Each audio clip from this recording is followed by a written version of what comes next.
Good evening, and welcome back to the Sleepy Archive. Tonight, there is no need to do anything at all. You don't need to remember the dates.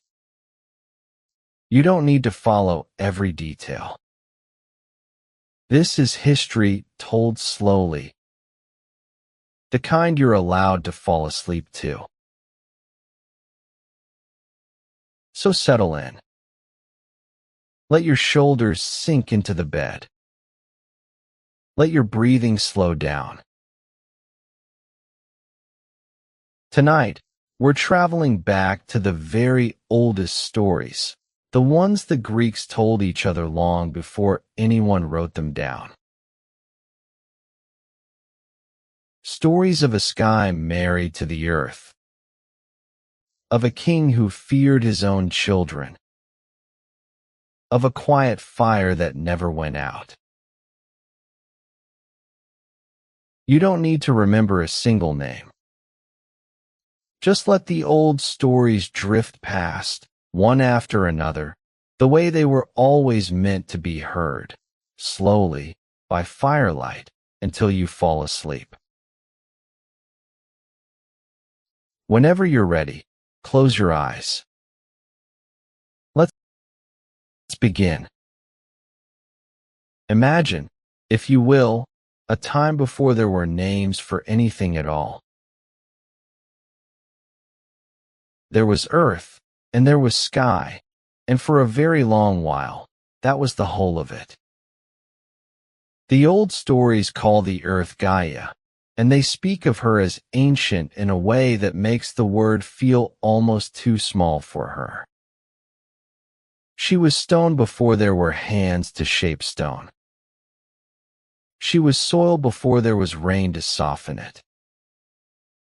And close above her, near enough that the two seemed almost to touch, lay Uranus, the sky itself, vast and starless, the way a room feels before the first candle is lit. There was no wind yet to carry a scent very far, but if there had been, it might have carried the smell of wet rock, and of something colder still beneath it, the smell of stone that had never once felt warmth. The sea, when it first gathered, was not blue as we picture it now. It was a heavy, unhurried gray, moving slowly against unnamed shores, as if it too were still deciding what it wanted to become. It is said that Gaia rose up out of the formless dark first of all, patient and unhurried, the way a stone settles at the bottom of still water. And it is said that Uranus came soon after, spreading himself above her like a woolen covering drawn gently over a sleeping child. Together they made the first shape the world had ever known, earth below, sky above, and between the two of them, only silence and distance and the faint, slow turning of something not yet finished. There were no birds yet to break that silence. There was no voice at all, not yet. Only the low, steady hush of a sea with no shore worth naming, and the dry whisper of wind moving across bare stone with nothing there to disturb it. You are meant to picture it slowly, the way an old page turns slowly beneath a careful hand. Not with wonder exactly. With patience. This is how the oldest stories begin, quietly, in the dark, long before anyone was there to tell them. Let the shape of it settle in your mind now. Earth and sky, lying close together, waiting for whatever would come next. In those earliest days, the sky pressed close upon the earth, closer than we would think comfortable now. There was no wide space of air between them for light to travel through, no room for a horizon to stretch out and rest the eye. Everything sat near everything else, folded together in the dark, the way blankets pile at the foot of a bed on a cold night. It was, the old tellers say, a world without order. Not a world of chaos in the way of storms or shouting, nothing so loud as that, but a world that had simply not yet decided where anything ought to belong. Sea and stone touched without a line between them. Darkness and the first faint gray of dawn had not yet learned to take their turns. There was a stillness to it, heavy and unmoving, like the air in a cellar that no one has opened in a very long while. And yet, somewhere in that stillness, something had already begun to stir. It is a small thing to imagine, and the stories ask us to imagine it small. Not a spark, not a sudden light, but the faintest pressure of change, the way frost begins at the very edge of a window pane before it ever thinks of spreading. Gaia, lying vast and patient beneath the close-pressed sky, felt that stirring first, deep within her stone. There was no sound to mark it, no bell, no cry, no crack of thunder. Only the slow, private turning of something ancient beginning to wake, somewhere far beneath the surface of things, the way a sleeper's breathing changes just before the eyes open.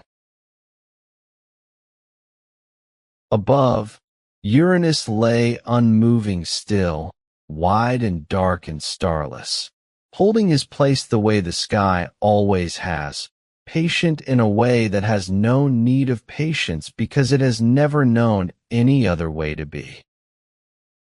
Below him, Gaia waited, and within her waiting, something had already quietly begun. This is the world before the gods had names. This is the hush before the very first birth. It asks nothing of you now but to listen and to let your own breathing slow to match it.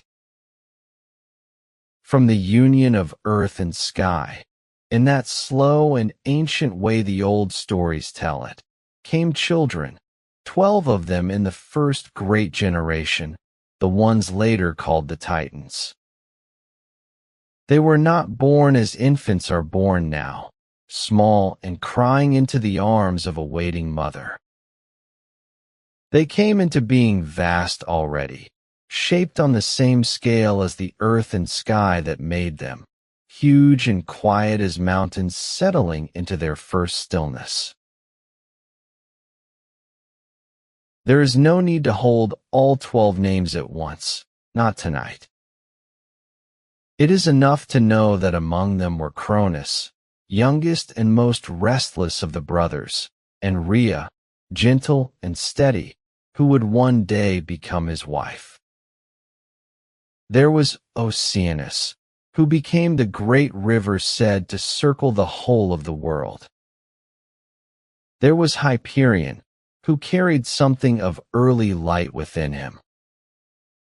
Each Titan, the stories say, took up a piece of the young world to watch over, the way a household divides its chores among its children without needing to be asked twice. For a while, Gaia was glad of them. The earth, which had lain so long in silence, now had movement upon it, the slow tread of enormous, patient feet, the low murmur of voices speaking a language no one now remembers. It must have felt, to her, something like warmth returning to a cold room. But the stories do not stay gentle for long, not even here, in this oldest and quietest part of the tale. Uranus, the sky, came to fear his own children. Perhaps it was their size. Perhaps it was simply the way a very old thing sometimes fears what is new and strong and cannot yet be measured. Whatever the reason, he began to hide certain of his children away, deep inside the earth, in the dark places even Gaia herself could barely reach. We will not dwell on that unhappiness tonight. It is enough to know it happened, quietly, the way most old griefs happened, without much witness and without much sound. Let the stillness settle back over the story now, the way dust settles after a door has closed. Time, in these old stories, does not move the way a clock moves.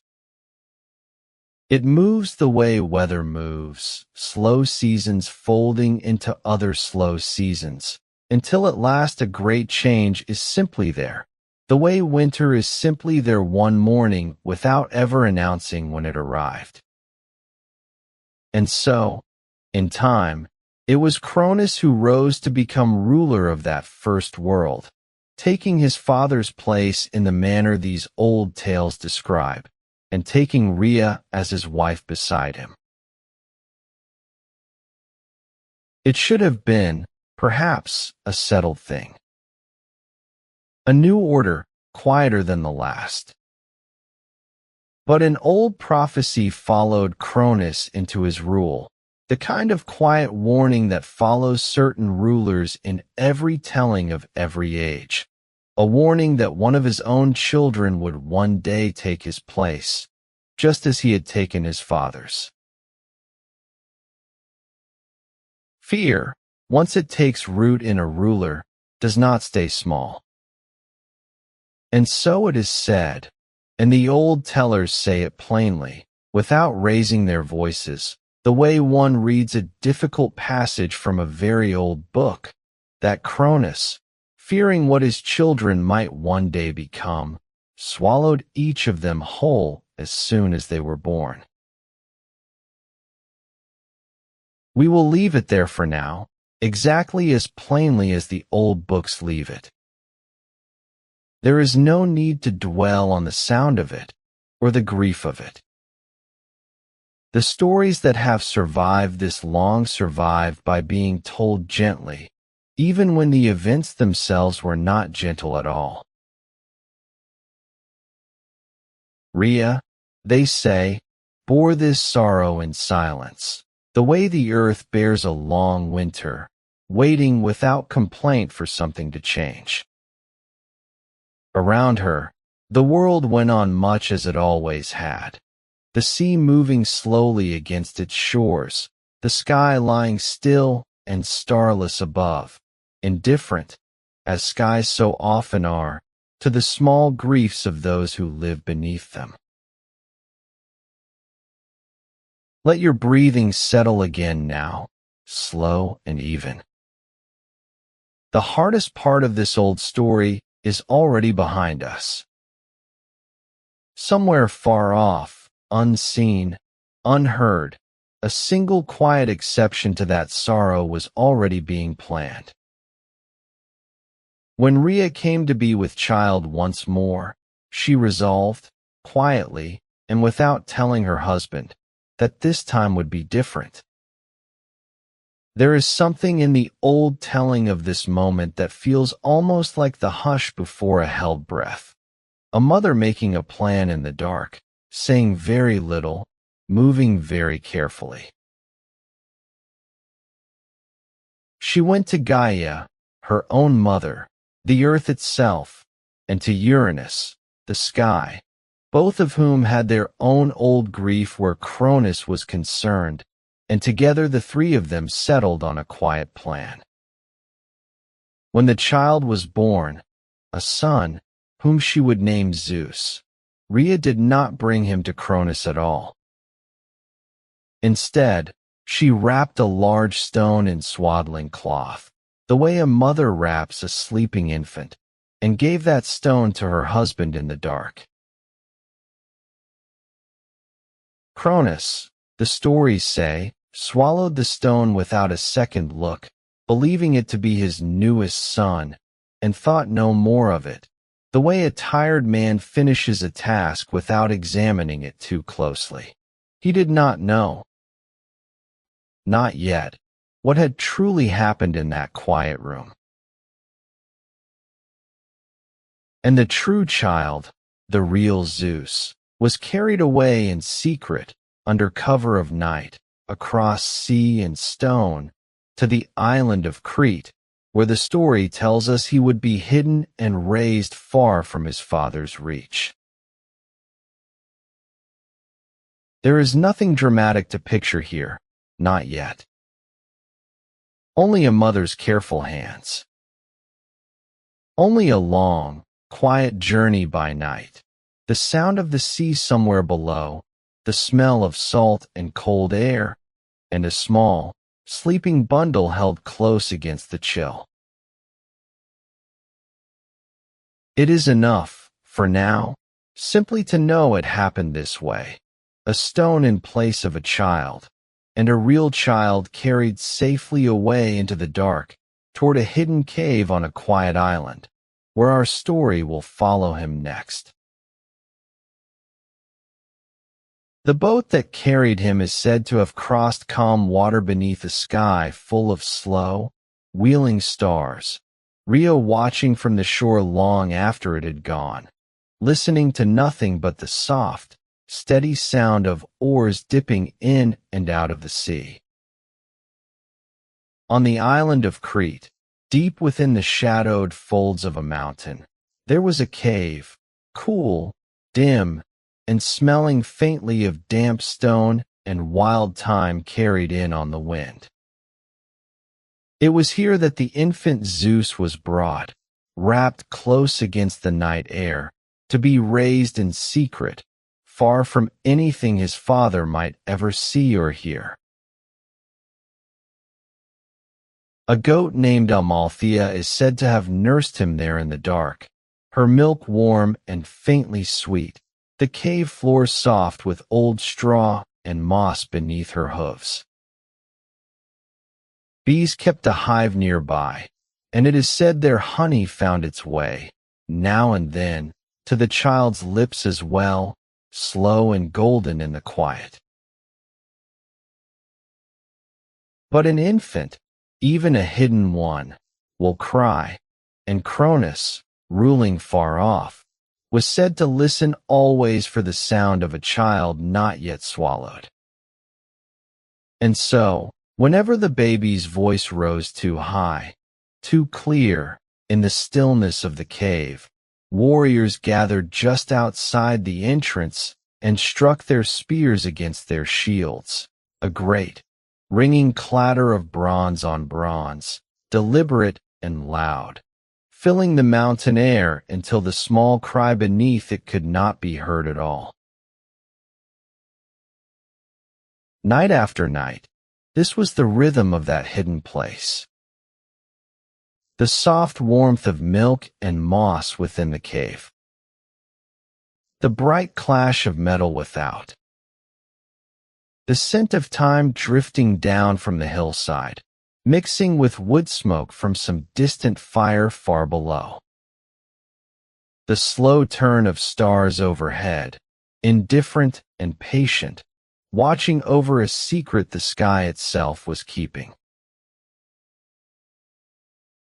It was, in its own strange way, a kind of lullaby, one built from noise instead of quiet, from clashing shields instead of a soft voice humming. And beneath all of it, safe in the dark, a child slept on, unaware of the danger just beyond the cave mouth, unaware of everything except warmth and milk and the steady, distant clatter that kept him hidden. He would sleep there, night after night, season after season, until he was strong enough for what came next. For a long while after that, the world settled into something almost like peace.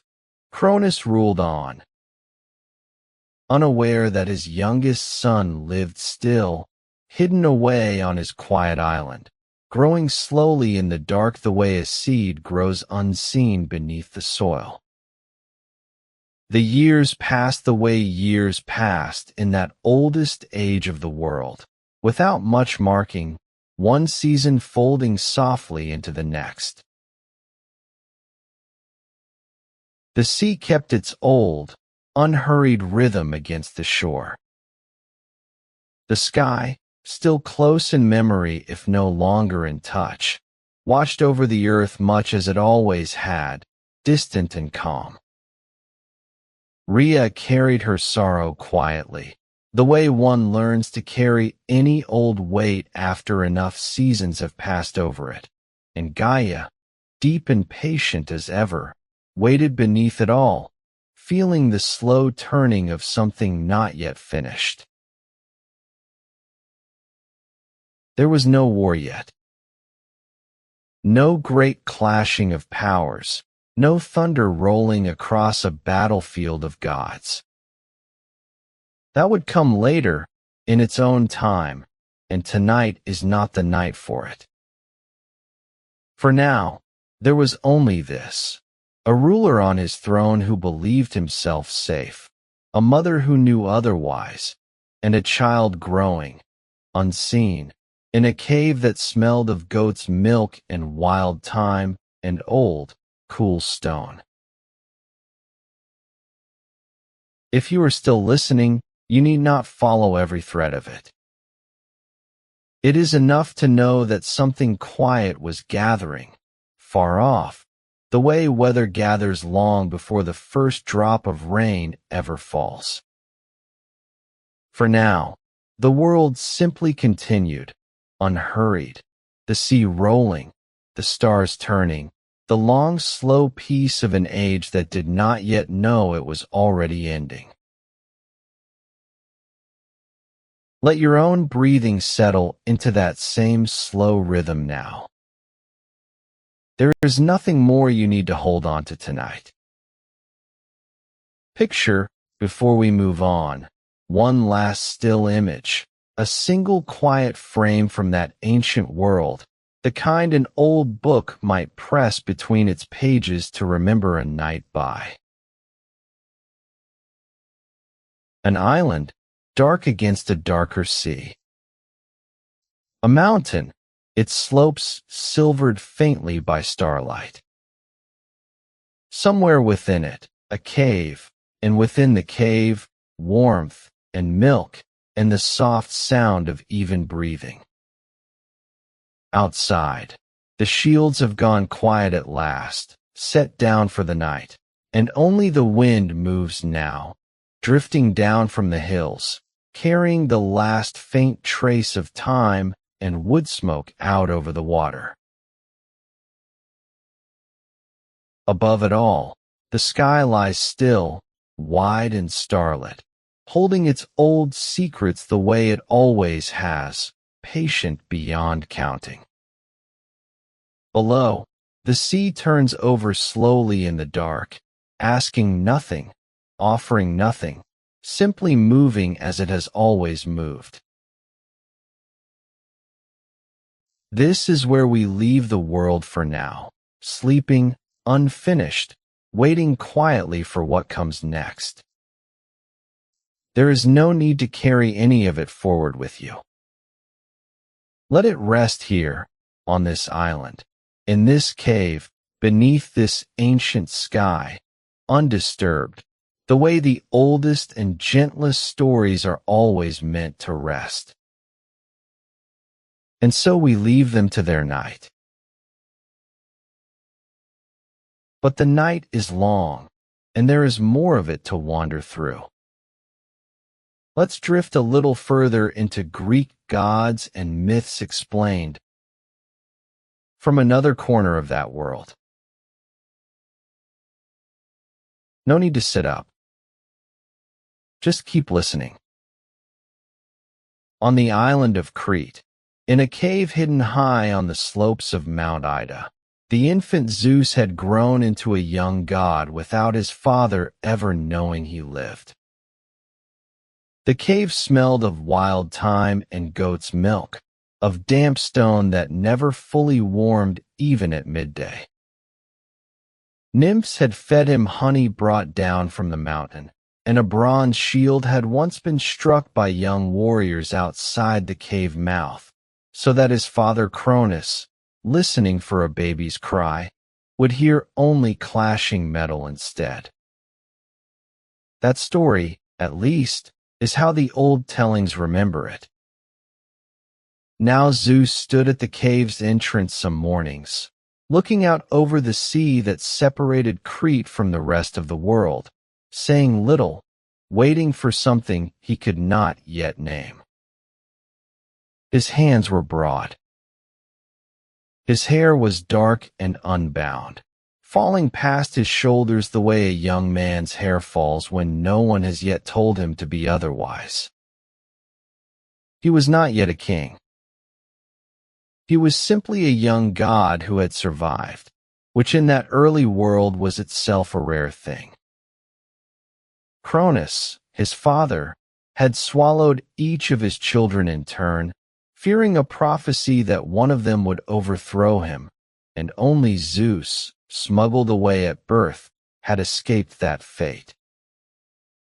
The other five, Hestia, Demeter, Hera, Hades, Poseidon, still lived inside their father, swallowed whole, waiting without knowing they waited. Zeus knew this. He carried it quietly, the way a person carries a task they have not yet begun. In the evenings, the cave grew cool, and the young god would sit near its mouth, listening to wind moving through the low scrub grass outside, watching the light drain slowly from the water below. There was no urgency in him yet, no war, only the long patience of someone gathering strength before a thing that has not been named. The goats moved on the hillside. The sea stayed the color of hammered pewter until the sun went down entirely. Somewhere far to the north, on a mountain called Othrys, his father ruled a world Zeus had never seen, a world he would, in time, come to change. But not yet. For now, there was only the cave, the goats, the slow turning of one more evening on Crete, and a young god learning, in stillness, what it meant to wait. Picture the world as the old stories place it, divided quietly between two mountains far apart. To the north stood Othrys, seat of the Titans, where Cronus held his court among the older gods, Rhea his wife, Oceanus the world river, Iapetus, Themis, Hyperion, beings whose names carried the weight of an earlier age. Othrys was described as a place of gray stone and gray light, its halls built from the same rock as the mountain itself, cold in the mornings, silent but for the movement of the ancient household going about its long, unhurried business. Zeus, grown now and known to a handful of allies, gathered instead on Mount Olympus, further south, a peak lower and greener, ringed with cloud that thinned and thickened through the day. It was here that the young gods began, slowly, to assemble, not an army in any modern sense, more a quiet accumulation of allies drawn by blood and by cause. Zeus first found a way to free his brothers and sisters from within Cronus, and the old stories say this was done not by force, but by a trick, a potion given to Cronus that made him release what he had swallowed, one god after another, until Hestia, Demeter, Hera, Hades, and Poseidon stood in the world for the first time as grown beings, blinking into daylight they had never truly seen. There was no great cry of triumph in the telling, only a kind of stunned quiet, the way anyone might stand still after a long confinement ends. The world at that time was mostly cloud and open water and dark forest, unmarked by cities or roads, the boundaries between sea and sky and underworld not yet settled into what they would become. Wind moved over that world without buildings to slow it. Rivers ran where they wished. And on two mountains, far enough apart that neither court could see the other's fires at night, two generations of gods sat with what would come to be an old and inevitable disagreement, one wanting to hold what it had always held, the other only beginning to understand what it might become instead. Nothing had happened yet. But the shape of what would happen was already, quietly, taking form. Deep beneath the earth, in a place the old stories call Tartarus, three more of Cronus's children had been imprisoned long before Zeus was born. The Cyclopes, one-eyed smiths of enormous strength, and the hundred-handed ones, vast beings with 100 arms each, whom even the Titans had found too strange, too powerful, to allow near the light.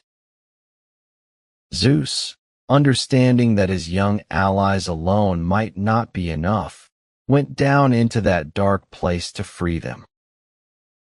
The air in Tartarus is described as cold and mineral, smelling of wet rock and old iron, the kind of stillness that has no wind in it at all because no wind has ever reached that far down.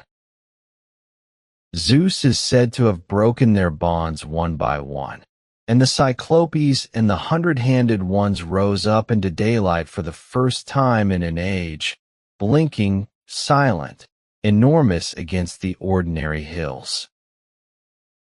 In gratitude, this is the one clear fact worth holding on to here.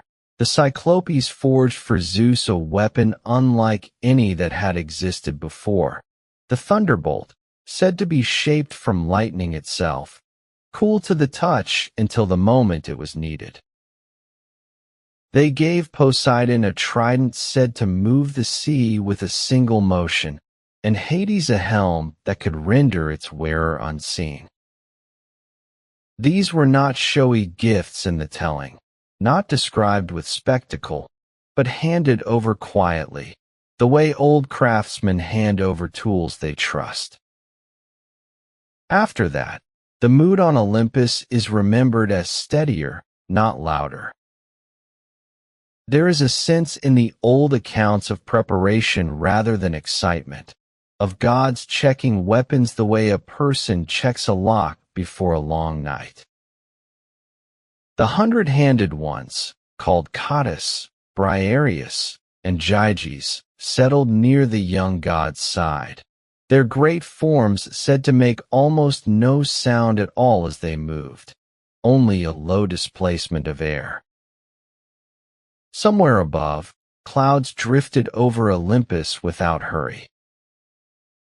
Somewhere to the north, the fires of Othrys burned on, unaware of how much had just changed underground, in the dark, among gods that had waited a very long time simply to be allowed back into the light.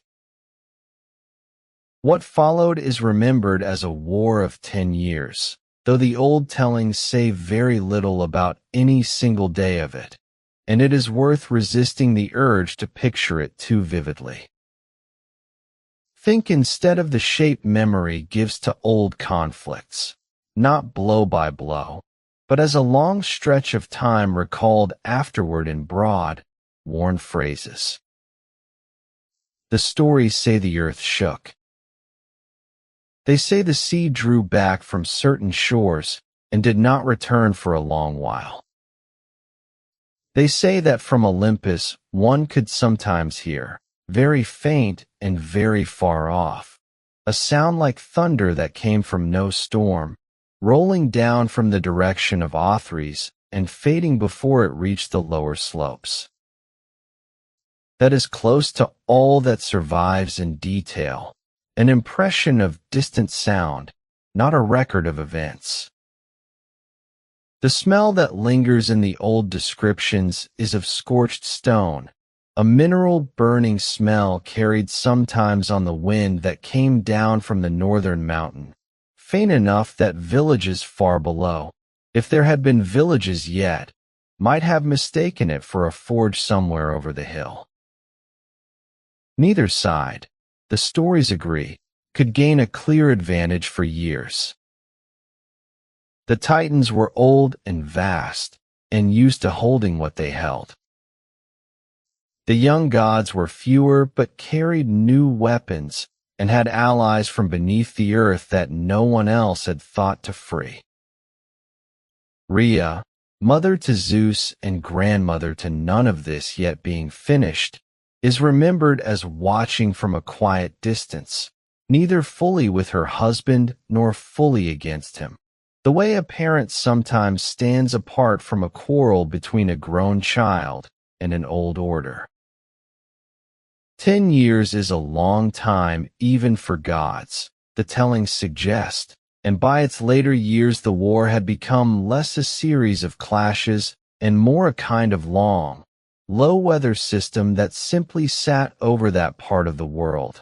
Thunder without rain, heat without fire, a tension that had gone on so long it had almost become ordinary.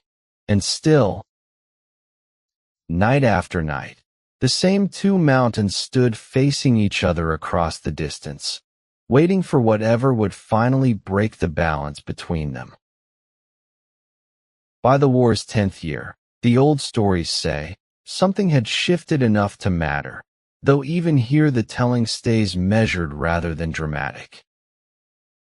The hundred-handed ones, it is said, began hurling great stones down from the high ground toward Othrys, not described in detail, only mentioned, the way a very old account mentions a fact it assumes the listener already half knows.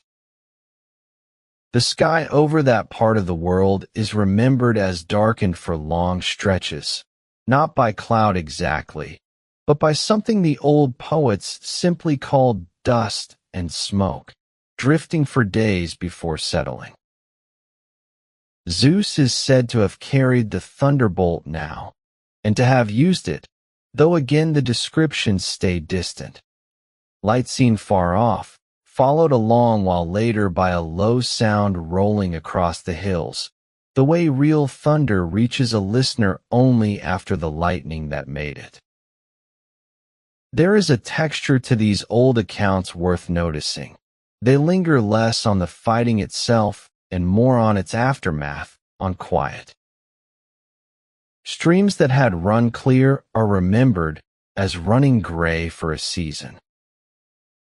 Certain hillsides are described as bare where trees had stood, the bark scorched pale. The smell of the place changed for years afterward to something faintly of ash and hot stone even in gentle rain. And through all of it, the sense of time passing slowly, unhurried even in its violence, the way the old tellings insist on treating everything from that age, a texture inherited, perhaps, from how long ago it was even to the people who first told it.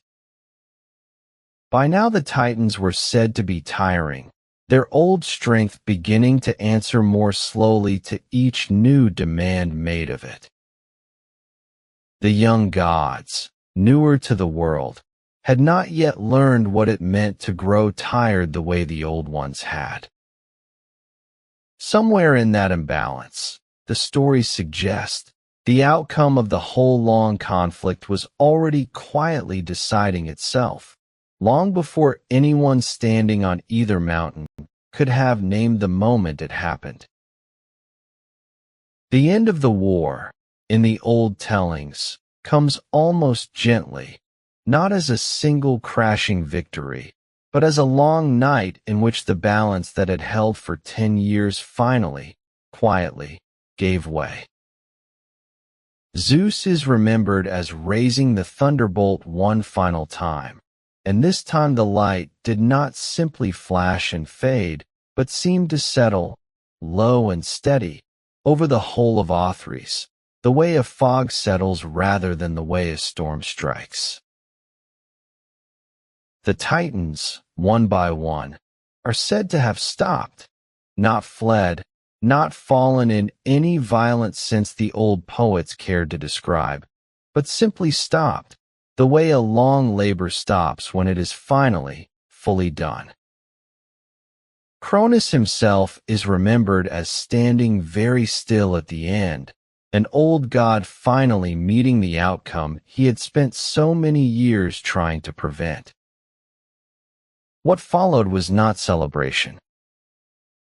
The stories describe instead a kind of solemn labor. The defeated Titans led down past the ordinary dark of caves, and into Tartarus itself, that same deep place the Cyclopes had once been freed from, its air still cold, still smelling of wet stone and old iron. The 100-handed ones, the tellings say, were set to guard the gates there afterward, their great quiet forms suited, at last, to stillness rather than war.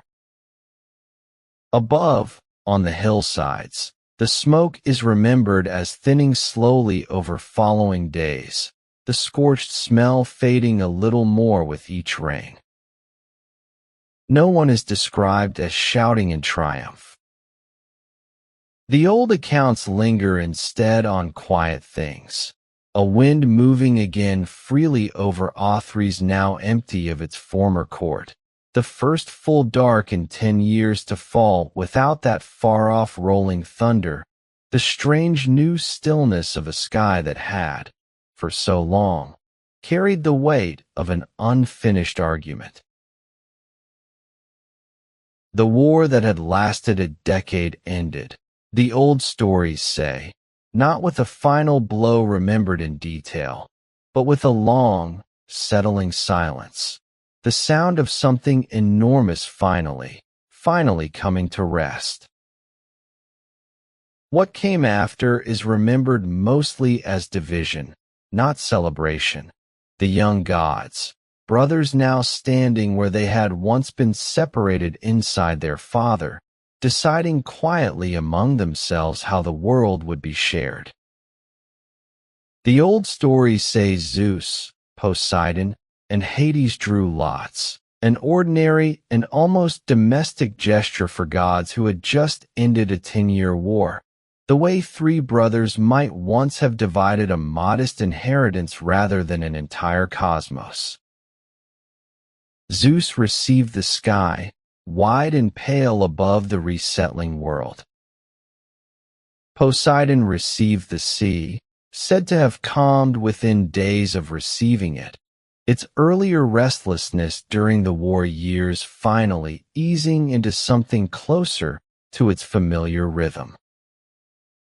Hades received the realm beneath, the quiet dark where Cronus and the other Titans now remained, and where in time all mortal things would come to rest as well.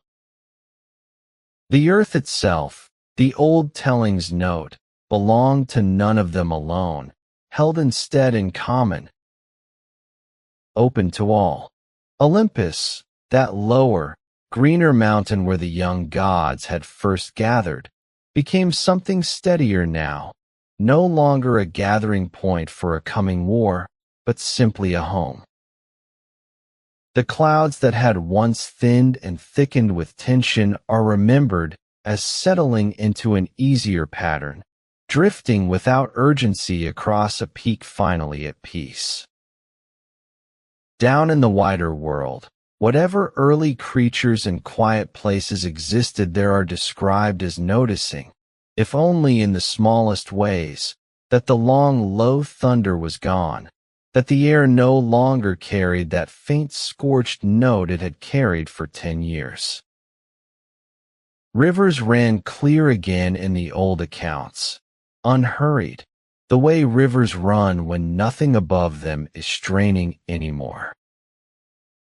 The war was over. The dividing was done. And in its place came something the old stories treat almost as strange after so long a conflict. An ordinary, settling quiet, the kind that follows any very long effort, in which nothing more needs to happen for a while, and everyone, gods included, is simply allowed to rest.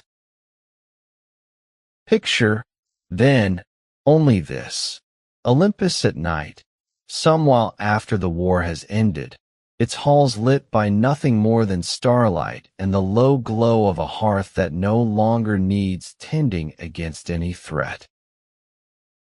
The mountain air is cool and very still. Zeus, king now of that wide sky, is remembered in no dramatic pose at all, simply present, unhurried, the thunderbolt set aside somewhere near at hand, not brandished, not needed. Below, far below, the world lies dark and quiet, rivers running their old courses, the sea settled under Poseidon's calm, the deep places under Hades holding what they will always hold. Nothing more happens in this image. That is the point of it. The old stories, having spent 10 years describing distant thunder and scorched hillsides, choose to end this part of the telling here, on stillness. A mountain at rest under new stars, a long argument finally, fully settled. Somewhere close by, wind moves once through the trees on the lower slopes, and then goes quiet again. The night simply continues, unremarkable now, the way any ordinary night continues once the extraordinary thing inside it has finally come to an end. And so we leave them to their night. But the night is long, and there is more of it to wander through. Let's drift a little further into Greek gods and myths explained from another corner of that world. No need to sit up. Just keep listening. At the very center of the great hall, where every corridor of the palace seemed to bend toward one point, a fire burned that never went out. It had burned since the palace was first raised out of cloud and gold, and it would burn long after every guest had gone to sleep. Hestia tended it, as she always tended it, kneeling on the warm stone with her hands close to the flame. She was the eldest of the gods and the quietest, and she rarely left this room. Others rode chariots across the sky or crossed oceans in a single stride, but Hestia stayed, and the hall stayed warm because of her. The scent of the hearth filled the whole wing of the palace. Wood smoke mixed faintly with something sweeter, like warm honey left near a flame. It drifted under doorways and settled into the folds of the curtains, so that even the farthest chambers carried a trace of it. The light from the fire moved slowly across the walls, gold and low, never flaring, never dimming. It was the kind of fire that did not need tending so much as company, and Hestia gave it that, sitting beside it hour after hour, saying little. She did not seek attention, and none of the other gods asked it of her. When Zeus held court, when Hera walked the halls giving orders, when the younger gods argued and laughed somewhere above the clouds, Hestia simply remained, feeding the fire, watching the door for whoever might wander in cold. There was no altar too small for her, no fire too humble to matter, and even now, in the heart of the greatest palace in the world, She treated this hearth exactly as she would treat the small fire of any mortal home. The floor near her was worn smooth from centuries of her kneeling there, a faint groove in the pale stone. Somewhere above, wind moved across the mountain, but down here the air stayed still and warm. This was the first room any visitor to Olympus would find, whether god or wandering soul, and it was always the same, always lit, always quiet. The other halls could be loud with argument or bright with feasting, but this room stayed constant, and Hestia stayed with it, patient, unhurried, watching the low flames settle deeper into its bed of coals as the long evening began to turn toward night. Olympus was not a mountain in the way a mortal might picture a mountain, all bare rock and cold wind. Above a certain height, the stone gave way to something softer, and the palace of the gods sat on a floor of cloud that never quite dispersed. It held weight the way solid ground held weight, and yet it moved faintly underfoot, like a held breath. Below it, far below, the ordinary world went on turning, its rivers and roads and small lit windows barely visible through the haze. The halls themselves were built of pale gold stone, quarried, it was said, from no mine any mortal had ever found. Sunlight caught the walls at every hour and held there, so that the palace seemed lit from within even on overcast days. Long colonnades opened onto terraces where the clouds thinned enough to see the curve of the sea far below, gray and silver in the distance. The air up here was thin and cool and carried none of the smoke or dust of the world beneath. 12 great thrones stood in the central hall, one for each of the ruling gods, arranged in a wide half-circle facing the hearth.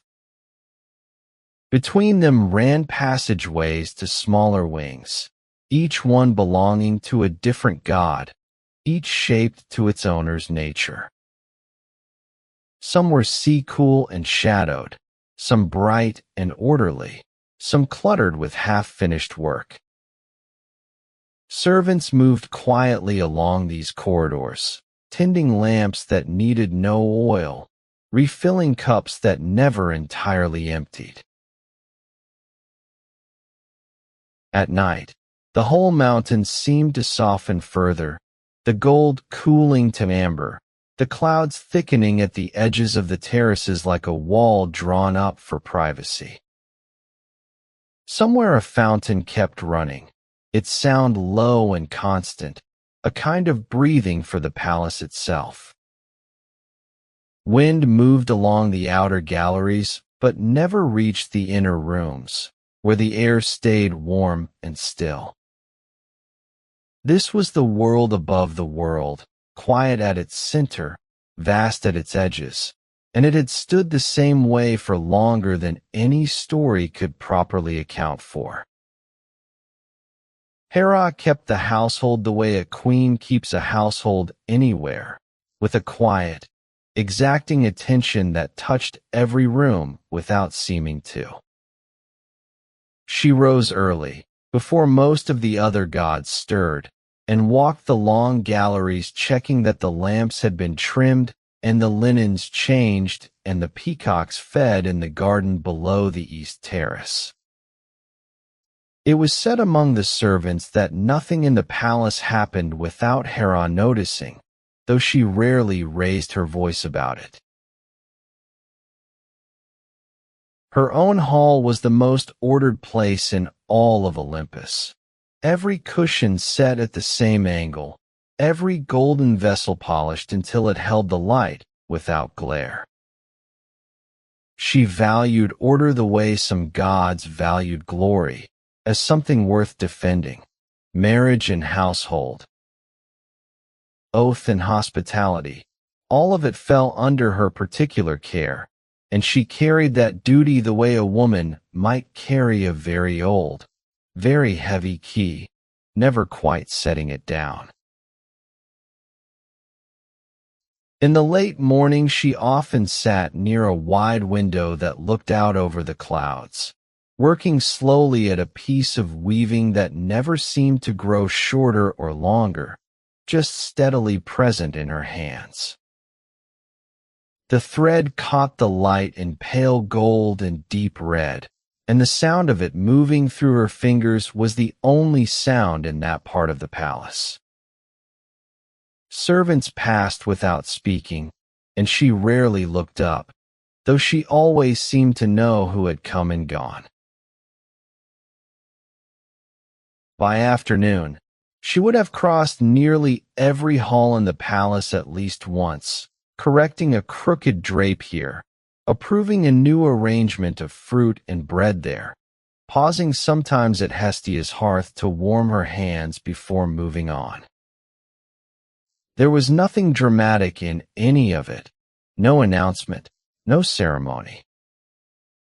It was simply the quiet, continuous work of keeping a great house steady, day after day, the way it had been kept steady for longer than anyone could remember, and she did it without complaint, as the sun crossed slowly overhead and the hall stayed warm and orderly around her.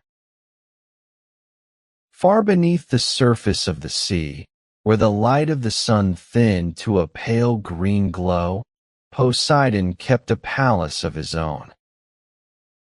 It was built of coral grown patient over centuries, pale pink and white, twisted into archways wide enough for whales to pass through without turning sideways. Pearls the size of a fist were set into the walls at intervals, catching what little light reached that deep, and the whole palace seemed to breathe faintly with the slow pulse of the current. Poseidon did not live on Olympus the way the others did, though a hall stood ready for him there, quiet and unused for long stretches at a time. He preferred the hush of his undersea rooms, where sound moved differently, muffled and slow, and where his horses, pale as sea foam, rested in wide stone stalls carved from old reef. When he visited the mountain, it was usually brief, a matter of council or celebration, and he arrived smelling faintly of salt and cold water, trailing it into the warm golden halls before he left again. His own palace had no fires, no need of Hestia's flame. Instead, it glowed from strange pale plants that grew along the coral walls, giving off a soft light like moonlight filtered through still water. Fish drifted through open doorways as though they belonged there, and in some rooms the floor itself was simply sand, fine and pale, undisturbed except where Poseidon's own steps had pressed it down over the years. He came and went as the sea itself came and went, unhurried, following no schedule the other gods kept.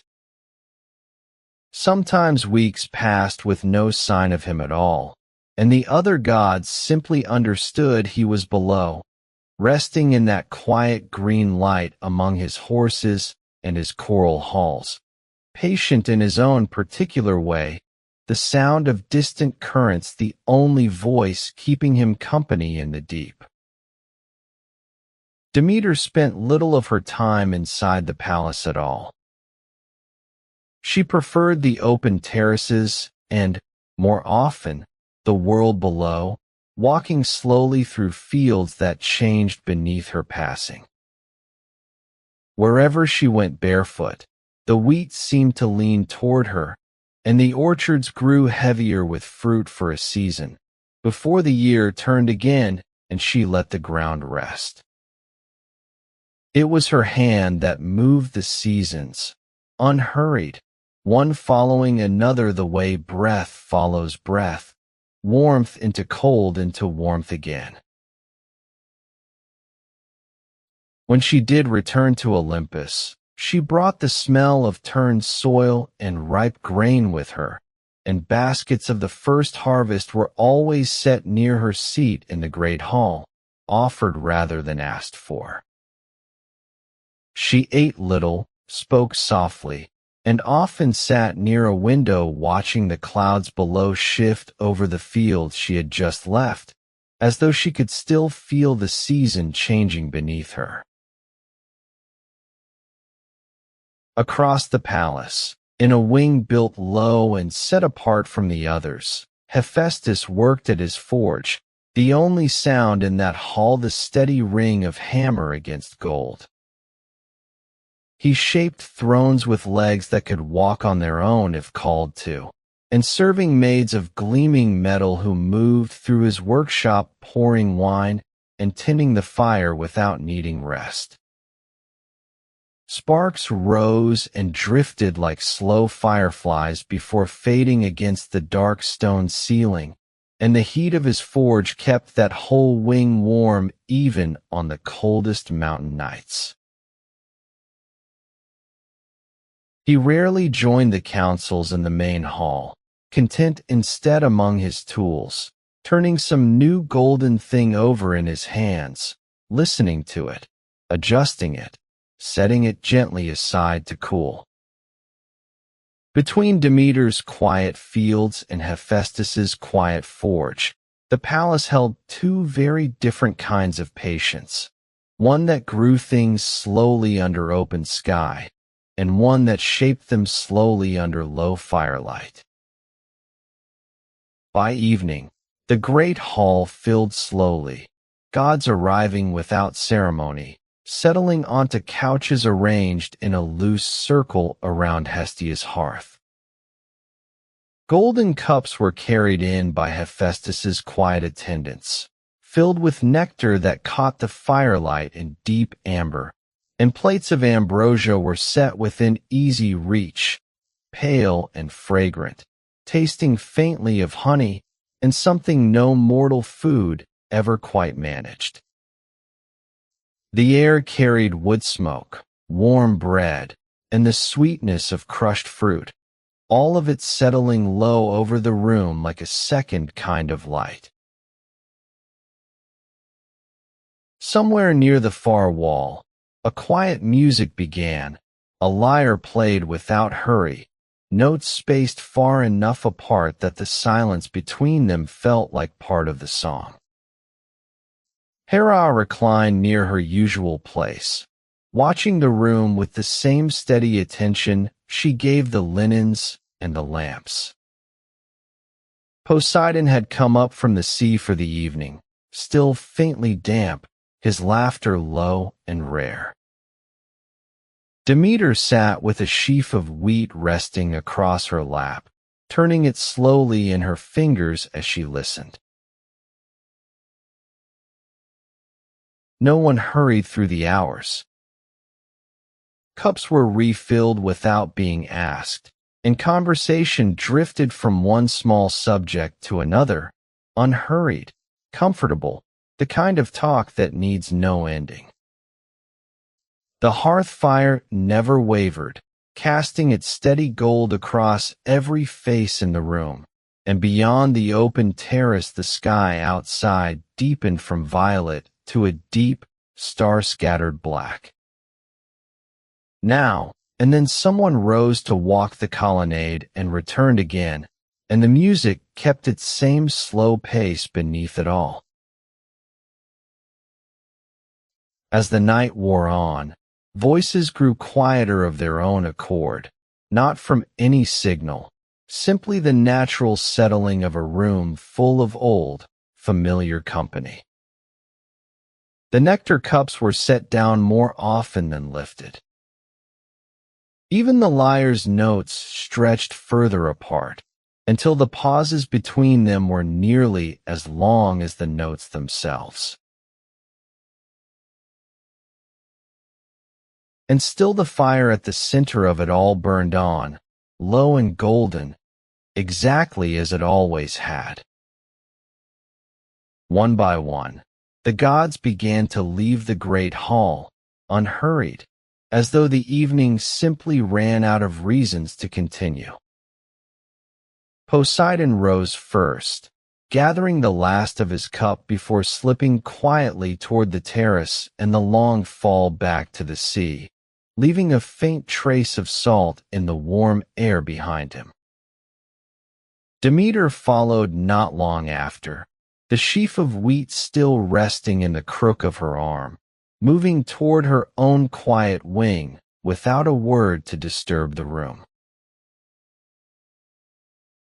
Hera lingered a little longer, checking, out of old habit, that the lamps along the far wall had been trimmed properly for the night, before she too withdrew toward her chambers, her steps soft against the stone. Hephaestus had already slipped away earlier, back to his forge, where a single low flame kept working even while he rested nearby, content among his half-finished golden things.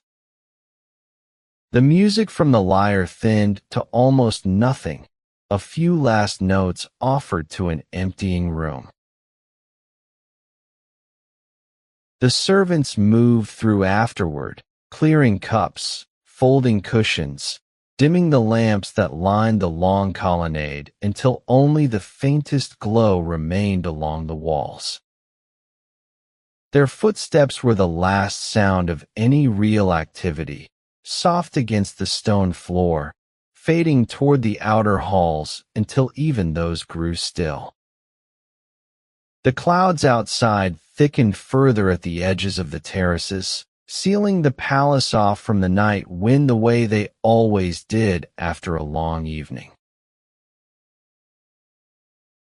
Somewhere beyond the windows, the sea moved on without watching, and the fields below lay quiet under a sky full of slow-turning stars. Inside, hall by hall, the golden light dimmed to something closer to embers, and the great mountain, so loud with feasting only an hour before, settled into the particular hush that comes only very late at night, when even gods have nowhere else they need to be. At the center of it all, the great hall stood empty now, cushions smoothed, cups gathered, the long tables bare except for a single dish of ambrosia left uneaten. Only the hearth remained lit, its flame low and steady, casting a soft gold across the stone floor and the quiet spaces where, only a short while before, the whole household of Olympus had gathered. Hestia stayed where she always stayed, kneeling close to the fire, her hands folded, watching the last coals settle deeper into their bed of ash. She did not need the music or the conversation to feel the evening had gone well. She simply felt it in the warmth still held in the stone around her, in the quiet that had replaced the laughter without loss. Beyond the hall, the whole mountain slept, wing by wing, hall by hall, each god resting in their own particular quiet, the sea god beneath his waves, the harvest goddess among her fields, the smith beside his cooling forge. And here, at the very heart of it, the last small fire of the night kept burning, patient, unhurried, exactly as it always had, exactly as it always would. And so we leave them to their night. But the night is long, and there is more of it to wander through. Let's drift a little further into Greek gods and myths explained from another corner of that world.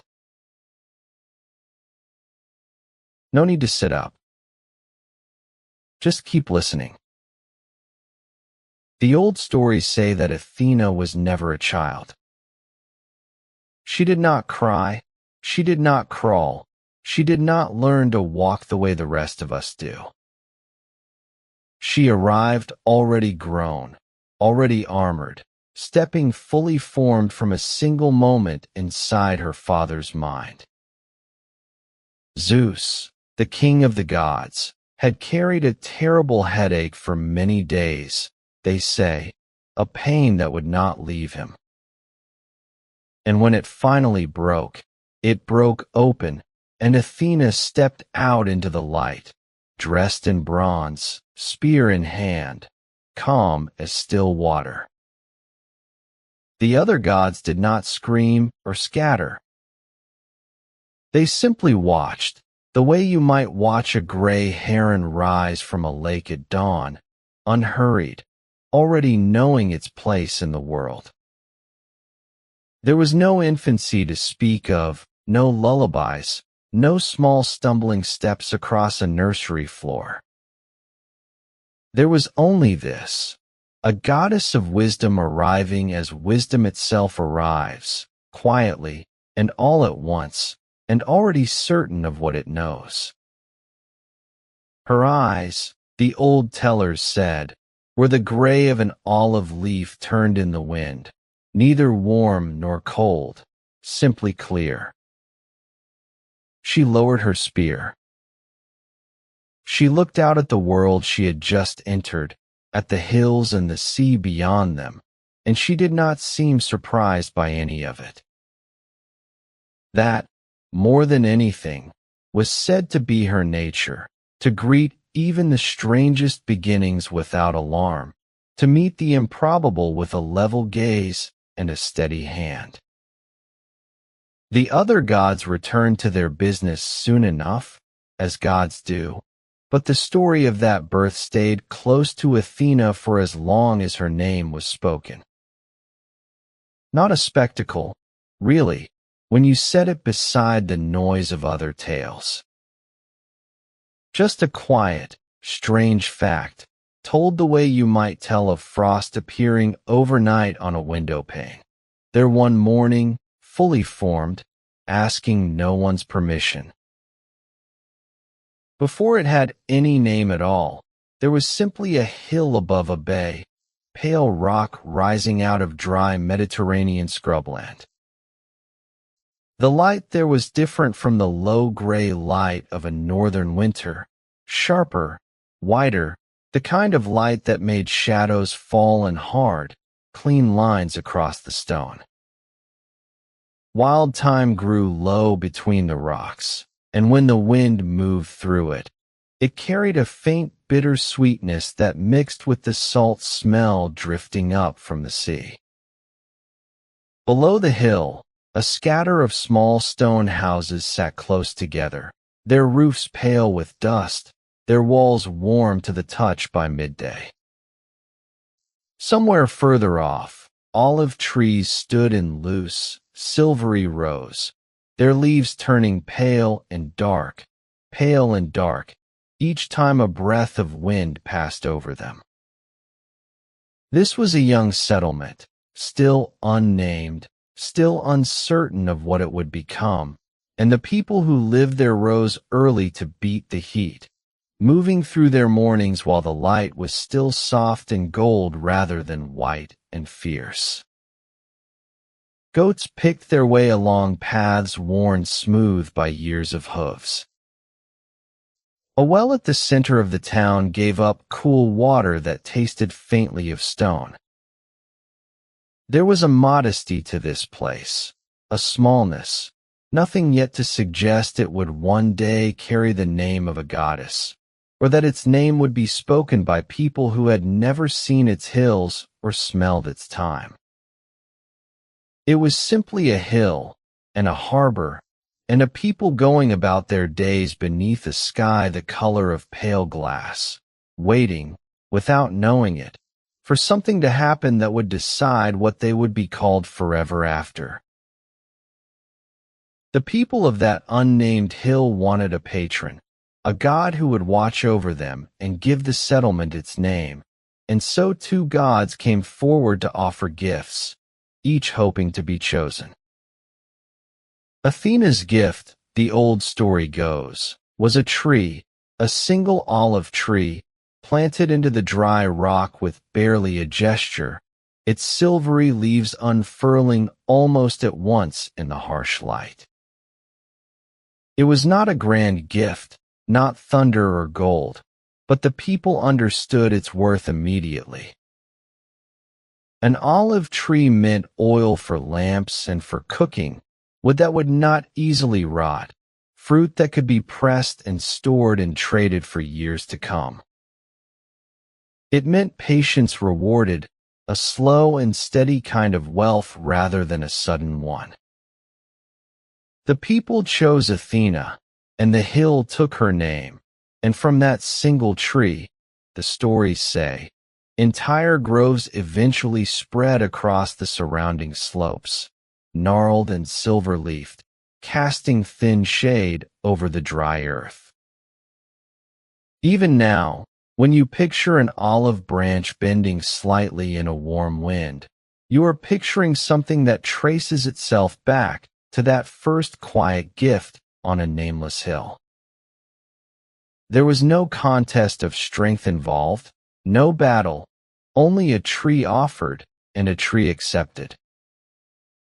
And the goddess of wisdom, having given her gift, withdrew from the noise of the choosing, content to let the slow roots do their work underground, unseen, for as long as it took.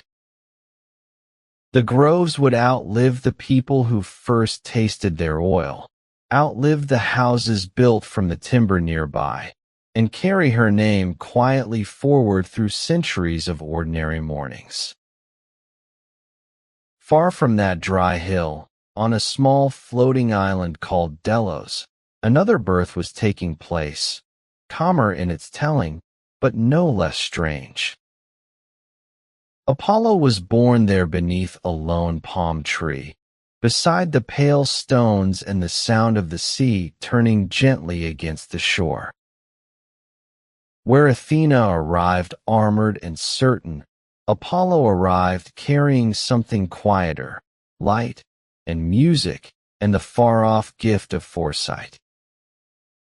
The old tellers said that as soon as he was born, the island itself seemed to settle, the waters growing calm, the light growing clean and golden, as though the island understood what had just come into the world.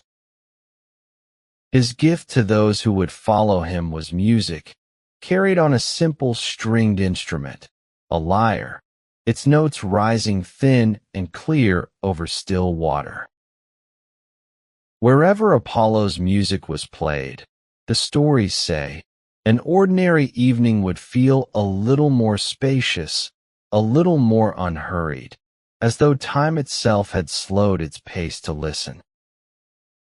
He was also, they said, a god who could see forward, glimpses of what was still to come, carried in dreams and in murmured words spoken through certain oracles in certain temples, one of which sat high on a mountainside at a place called Delphi, though its full story would come later in its own quiet time.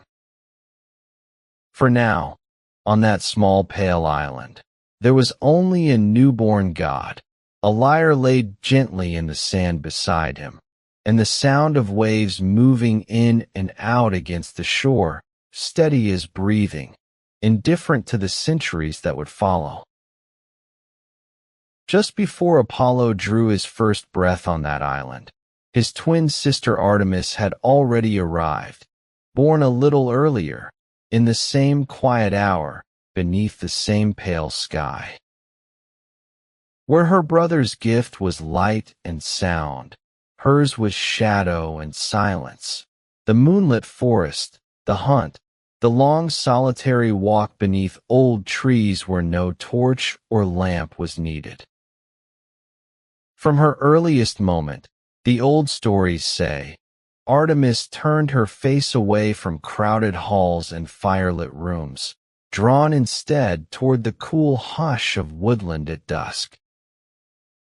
Her domain would be the forest floor thick with fallen leaves, the still ponds where deer came to drink at twilight, the long gray hours between sunset and true dark when the world seems to hold its breath. She was given a bow, pale as bone, and a quiver of silver-tipped arrows, and a pack of hounds that moved without barking, trained to silence the way she herself moved without needless sound. Unlike her brother, who loved company and music and the warmth of gathered listeners, Artemis preferred solitude, the company of a single deer moving through undergrowth, the sound of her own footsteps on damp earth. She would come to be known as the goddess who walked alone beneath the moon, more comfortable among cold streams and pine needles than among crowded temples. Even as an infant, they said, she seemed to be listening for something distant, an owl calling, perhaps, or wind moving high through a stand of old trees, some sound only she could hear clearly.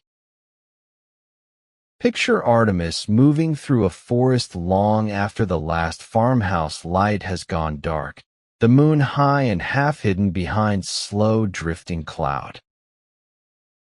Her hounds move ahead of her without sound, their paws silent on a carpet of old pine needles, their breath the only proof they are there at all. The trees here are old, their bark rough and cool under a passing hand, their upper branches meeting overhead to let through only thin ribbons of moonlight. Somewhere off to her left, a stream runs cold and clear over smooth stones, its sound low and constant, like a voice that has stopped needing words. Artemis carries her silver bow loosely, unstrung for now, more habit than intention, and she walks the way water finds its way downhill, without hurry, without waste. A deer lifts its head near the tree lean, ears turning, and for a long moment neither goddess nor animal moves, the whole forest seeming to hold itself still around them. The air smells of damp bark and crushed pine needles, and somewhere further off, faintly, the cold mineral scent of the stream drifting on the night air. She does not raise the bow.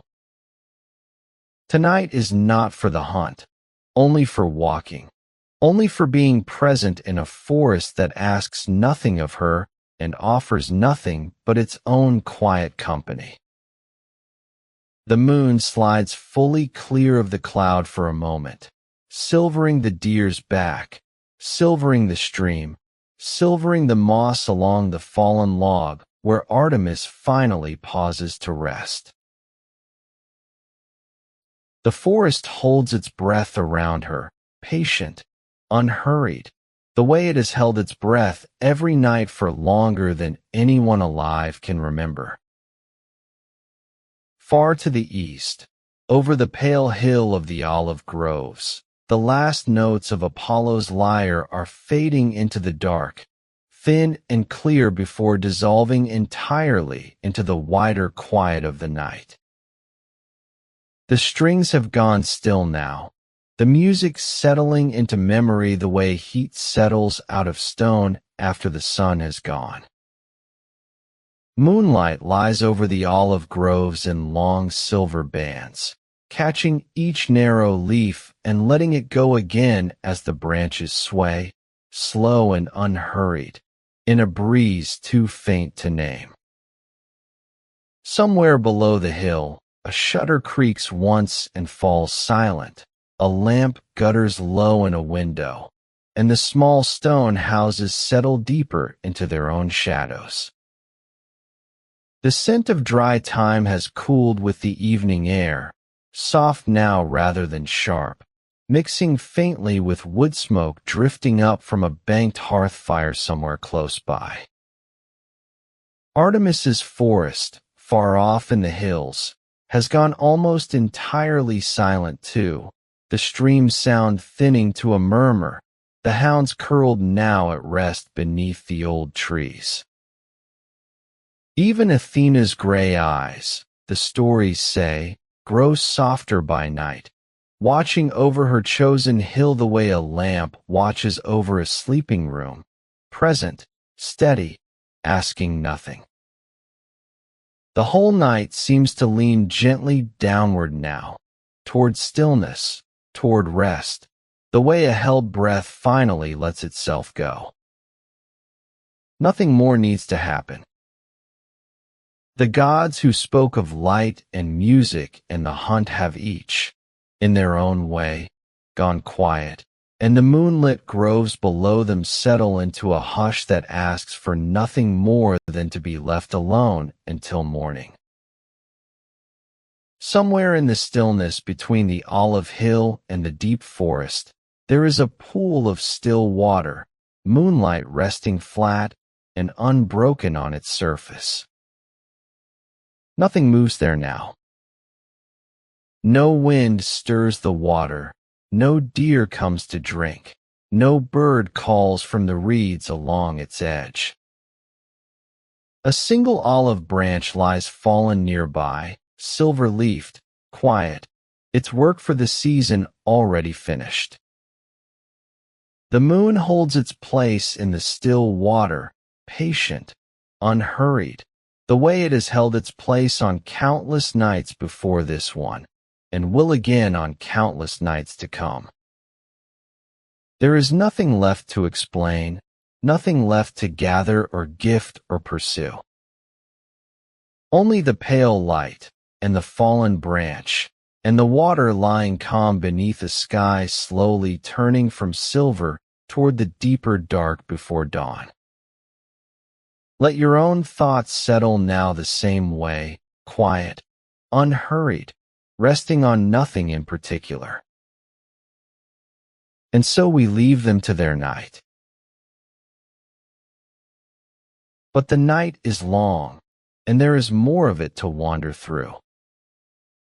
Let's drift a little further into Greek gods and myths explained from another corner of that world. No need to sit up. Just keep listening. Far beneath the fields where mortals walked, in a stillness no daylight ever reached, Hades kept his kingdom. It was not a place of fire. It was not a place of screaming or of punishment fitted to every soul. It was gray and quiet and dim, the way a room grows dim in the last hour before sleep, when the lamp has been turned low and no one feels any need to turn it higher.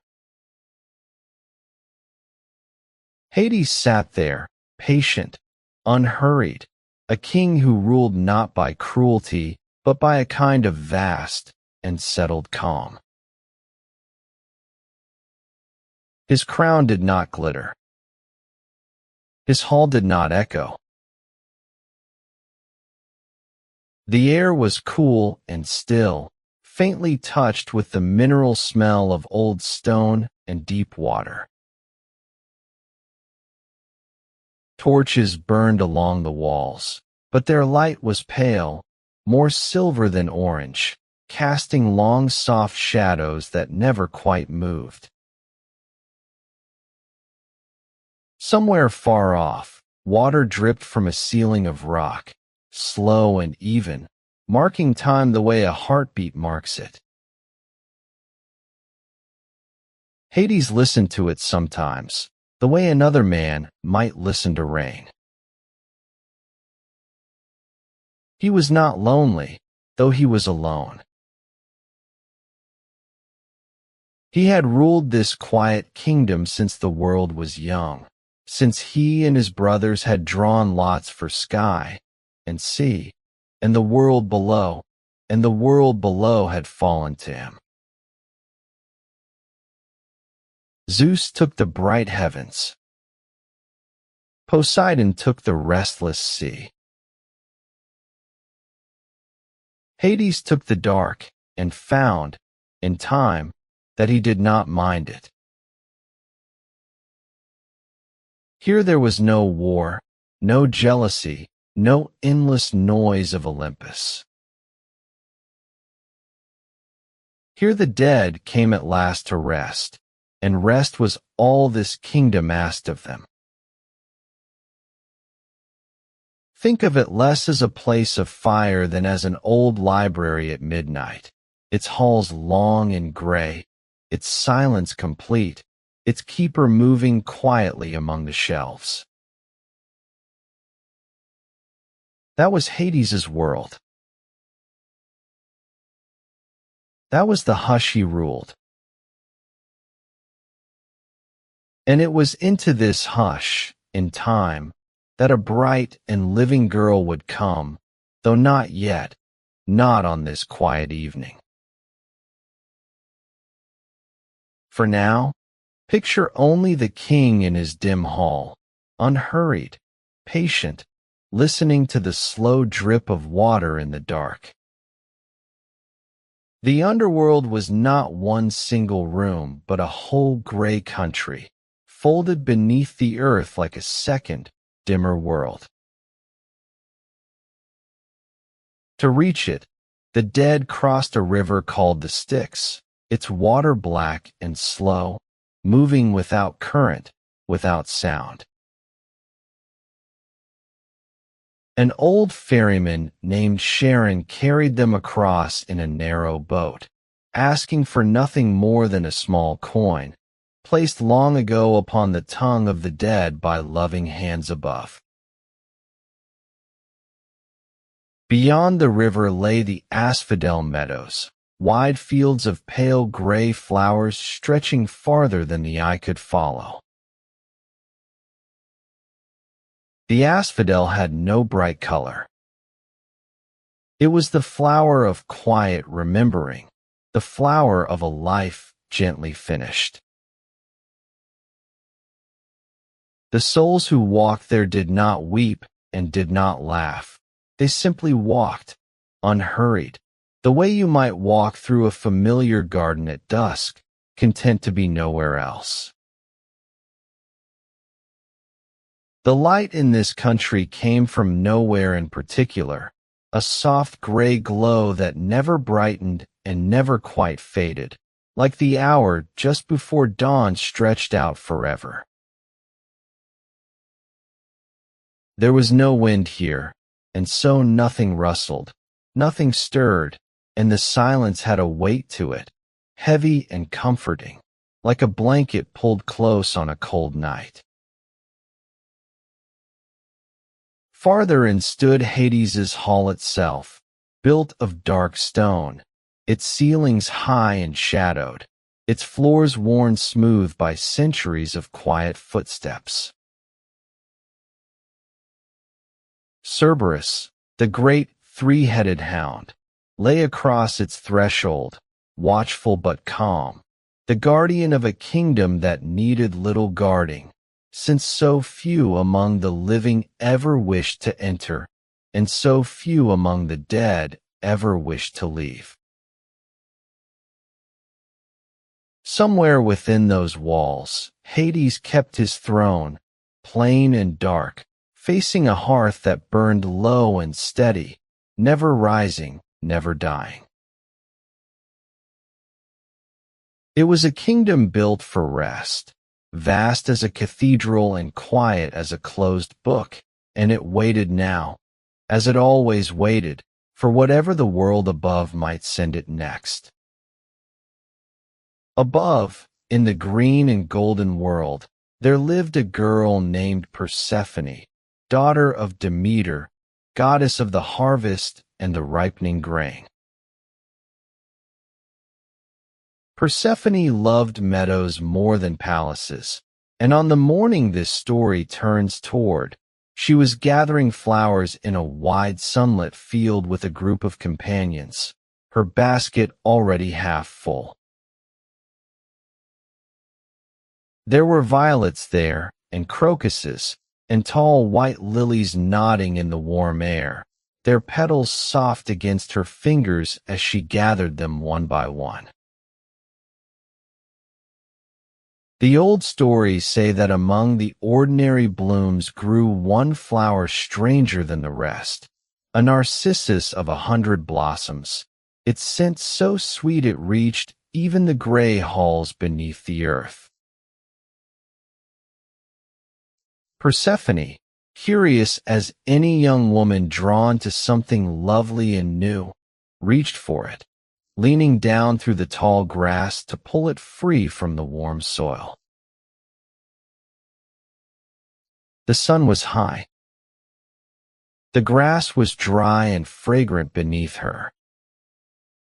Somewhere nearby, a bee moved lazily from flower to flower, its hum the only sound in the drowsy afternoon. She did not know, as her fingers closed around the stem, that the flower had been set there long before, a small quiet lure in a much older plan. The earth simply opened, gently, without violence, the way a door opens when it has always meant to open. And Persephone, gathering flowers under an ordinary sun, passed from the bright world into the dim one, as quietly as a candle passing behind a curtain. Above her, the meadow closed again, the grass settling back into place, the bee still humming among the crocuses as though nothing at all had happened. Only the wind seemed to pause, just for a moment, before moving on. The old stories tell this part gently, the way a grandmother might tell it beside a low fire, without dwelling on fear. Persephone came to the gray kingdom, and found it was not what she might have imagined from the world above. There was no cruelty waiting for her, no chains, no cold stone cell. There was only Hades, quiet and unhurried, offering his kingdom the way a patient host offers a guest a chair by the hearth. The halls were dim, but not unkind. The air was cool and still, carrying the mineral scent of deep rock and old water, and somewhere the same slow dripping sound that had always marked the hours of that place. Persephone did not speak for a long while. She simply looked, the way anyone looks when a familiar world has quietly become an unfamiliar one. In time, as the old stories tell it, she grew accustomed to the gray light, the way eyes grow accustomed to a darkened room after the candle is put out. She walked the asphodel meadows. She listened to the river's slow black water. She began, in her own quiet way, to understand the kingdom she had come to. And it was here, in this hush, that the story turns on its smallest and most important detail. While she lingered in the underworld, Persephone was given a pomegranate, its skin deep red, its seeds glistening like small dark jewels when it was split open. The old stories are careful about this detail, because in that world, to eat the food of the dead was to belong, in some measure, to the dead's own kingdom. Persephone took 6 seeds from the fruit, small and sweet and faintly tart, and ate them there in the dim gray hall, without knowing yet what the eating would mean. It was such a small thing. 6 seeds. A quiet taste on a quiet afternoon in a quiet kingdom. But it was enough to bind her, gently and permanently, to the world below, the way a single promise, once made, cannot be entirely unmade. Meanwhile, in the bright world above, her mother Demeter had begun to search. The pomegranate sat now half-eaten on a plain stone table, its seeds catching the pale silver torchlight, while somewhere far above, the fields had already begun, very slowly, to grow still. Demeter searched for her daughter across the whole wide earth, and as she searched, the world grew quiet with her grief. She walked through fields that had once been golden with wheat, and the wheat did not ripen. She walked past orchards, and the fruit did not sweeten on the branch. She asked the rivers if they had seen her daughter pass. She asked the old gray mountains, and the mountains, having no voice of their own, only stood in their long silence and gave no answer. Villages that had once smelled of warm bread now smelled only of cold earth and unburned hearths, for Demeter, in her sorrow, had no heart left for the harvest. She wandered for 9 days and 9 nights, they say, carrying 2 torches through the dark, their small flames the only light in a world that seemed to be dimming beside her, and with each field she passed, the grass grew a little more pale, a little more still, bending low as though it too were mourning something it could not name. The birds grew quiet in the bare branches. The wind moved slower, colder, through empty orchards where the fruit had once hung heavy and full. This, the old storytellers say, was the beginning of winter, not a punishment sent down from anywhere, but simply a mother's grief, spreading slowly across the world the way frost spreads across a window pane overnight. The animals burrowed deeper into the earth. The rivers ran thin and slow beneath a thin gray sky. And Demeter walked on, tired now, her torches burning low, searching a silent world for the daughter the earth itself seemed unable to answer for. Somewhere beneath her feet, in a hall of dim silver light, her daughter sat quietly, listening to water drip, slow and even, marking the hours of a long, long night. At last, word reached Olympus of what had happened, and of the grief spreading like frost across the fields below. An agreement was reached, quiet and fair, the kind of agreement old stories favor when they wish to explain the turning of the seasons. Because Persephone had eaten 6 pomegranate seeds in the Gray Kingdom, she would belong to it for 6 months of every year, 1 month for each small seed. For those months, she would sit beside Hades in his dim, quiet hall, and the earth above would grow bare and cold, and Demeter would grieve, and the world would rest beneath its long winter hush. But for the other 6 months, Persephone would return to the bright world, to her mother, to the meadows and the warm soil and the smell of ripening grain, and the earth would wake and bloom again beneath her step.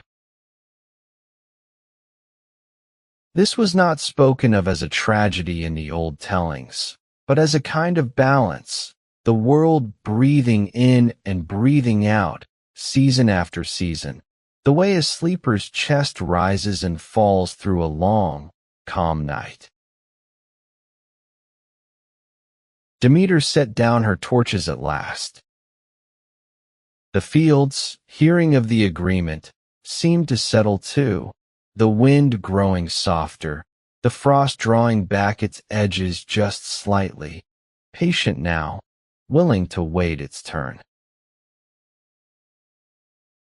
And far below, in the dim gray hall, the water still dripped, slow and even, marking the last hours of the kingdom's long winter watch. In the quiet months, Persephone sat beside Hades in the still gray hall, and the two of them kept a peace that needed no words.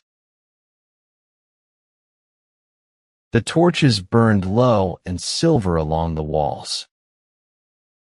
The river moved on, black and slow, beyond the threshold where Cerberus lay resting, his great heads heavy with sleep.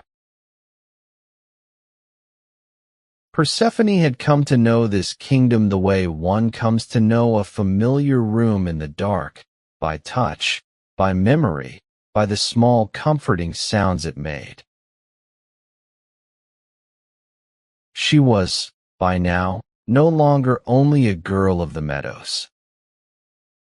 She had become something between two worlds, a bridge of soft gray light between the bright fields above and the hushed halls below. Hades sat near her, unhurried as ever, content simply to share the silence, two quiet rulers of a kingdom that asked nothing of its guests but rest. Somewhere above them, the earth lay sleeping beneath its blanket of frost, waiting, patient, for a spring that would come again, as it always did, in its own good time. And here, in the dim gray hall where the water dripped slow and even, marking the hours of an unhurried night, the story of Hades and Persephone settled at last into its long, quiet rest. And so we leave them to their night. But the night is long, and there is more of it to wander through. Let's drift a little further into Greek gods and myths explained from another corner of that world. No need to sit up. Just keep listening. In a quiet grove somewhere in the hills of Thrace, a young man sat alone with a lyre resting against his knee. His name was Orpheus, and it was said that no mortal before him had ever played so well. The strings were pale gut, strung tight over a frame of tortoiseshell and dark wood, worn smooth at the edges from years of his hands. When he drew his fingers across them, the sound that rose was not sharp or urgent, but low and warm, like a voice remembering something fondly.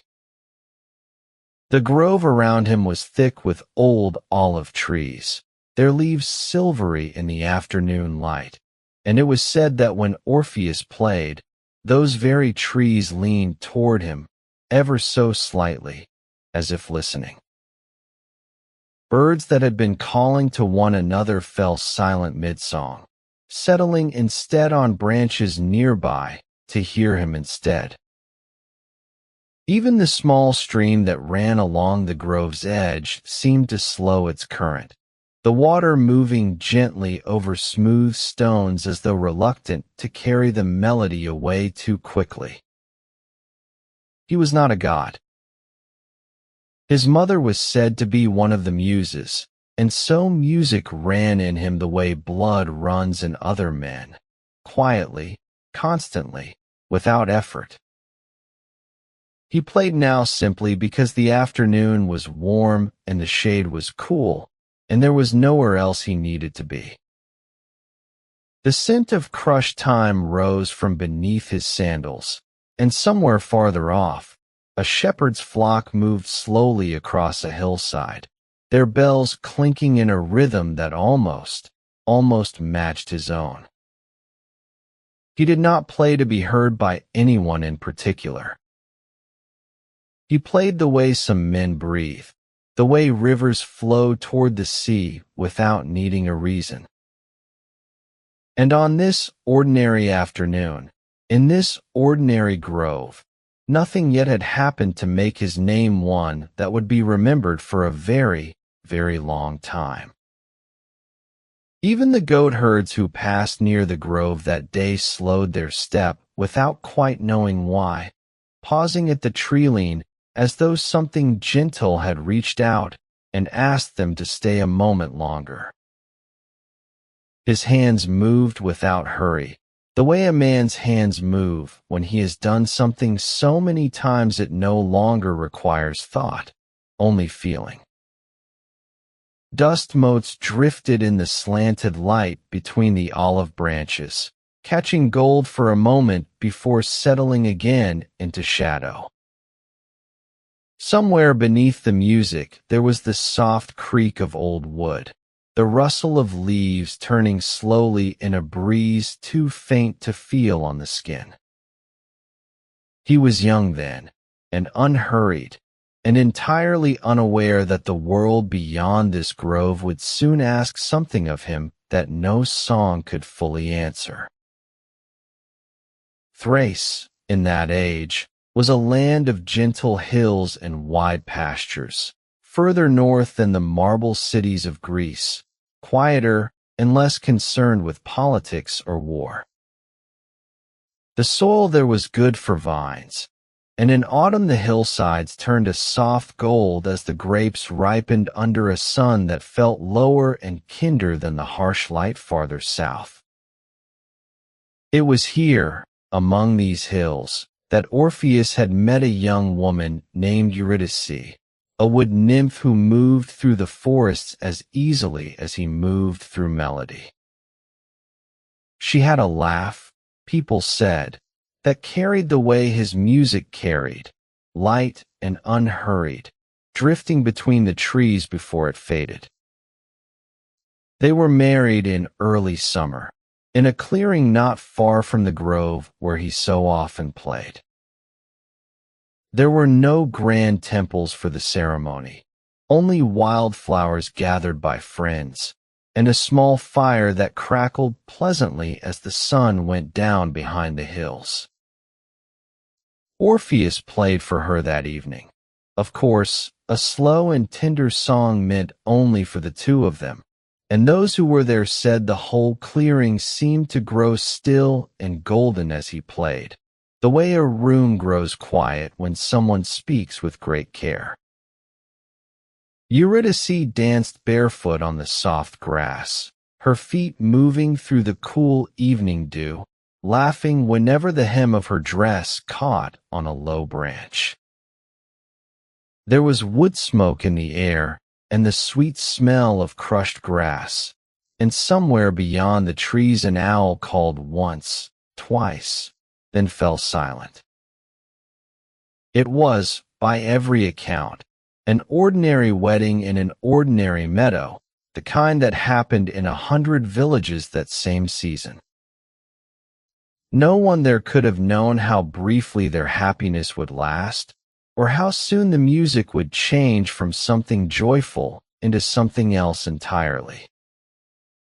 Guests lingered late into the evening, sharing bread and watered wine beneath a sky slowly filling with stars, the kind of gathering that felt as though it might simply go on forever. Children from the nearby farms chased fireflies at the edge of the clearing, their small voices carrying faintly over the sound of the last songs. Eurydice rested her head against Orpheus's shoulder as the fire burned lower, watching the sparks rise and vanish into the dark above the trees. There was nothing in that quiet, golden evening to suggest that anything could ever go wrong. No shadow, no chill in the air, only the warmth of friends and firelight and a love that felt, to everyone watching, entirely unshakable. It happened on the very day of their wedding, in the hour after the dancing had slowed and the guests had begun to drift toward home. Eurydice wandered a little way into the tall grass at the meadow's edge, perhaps chasing the last of the evening light, perhaps simply enjoying a moment alone before the night settled in fully. What happened next was quick and quiet, and terribly ordinary in the way that such things often are. A snake, coiled somewhere in the grass where the shadows had already gathered, struck at her ankle as she passed. She barely had time to cry out before the poison moved through her, swift and merciless, and by the time the others reached her, kneeling in the cool grass with the last light fading from the sky, there was nothing left to be done. Orpheus knelt beside her a long while, his lyre set down in the grass beside him, forgotten for the first time in his life.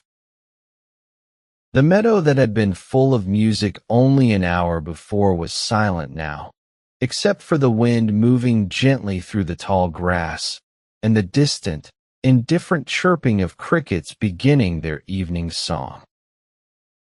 Grief, for a man like Orpheus, did not come as shouting or violence. It came instead as a great and terrible quiet, a stillness that settled over him the way dusk settles over a hillside, slow and complete.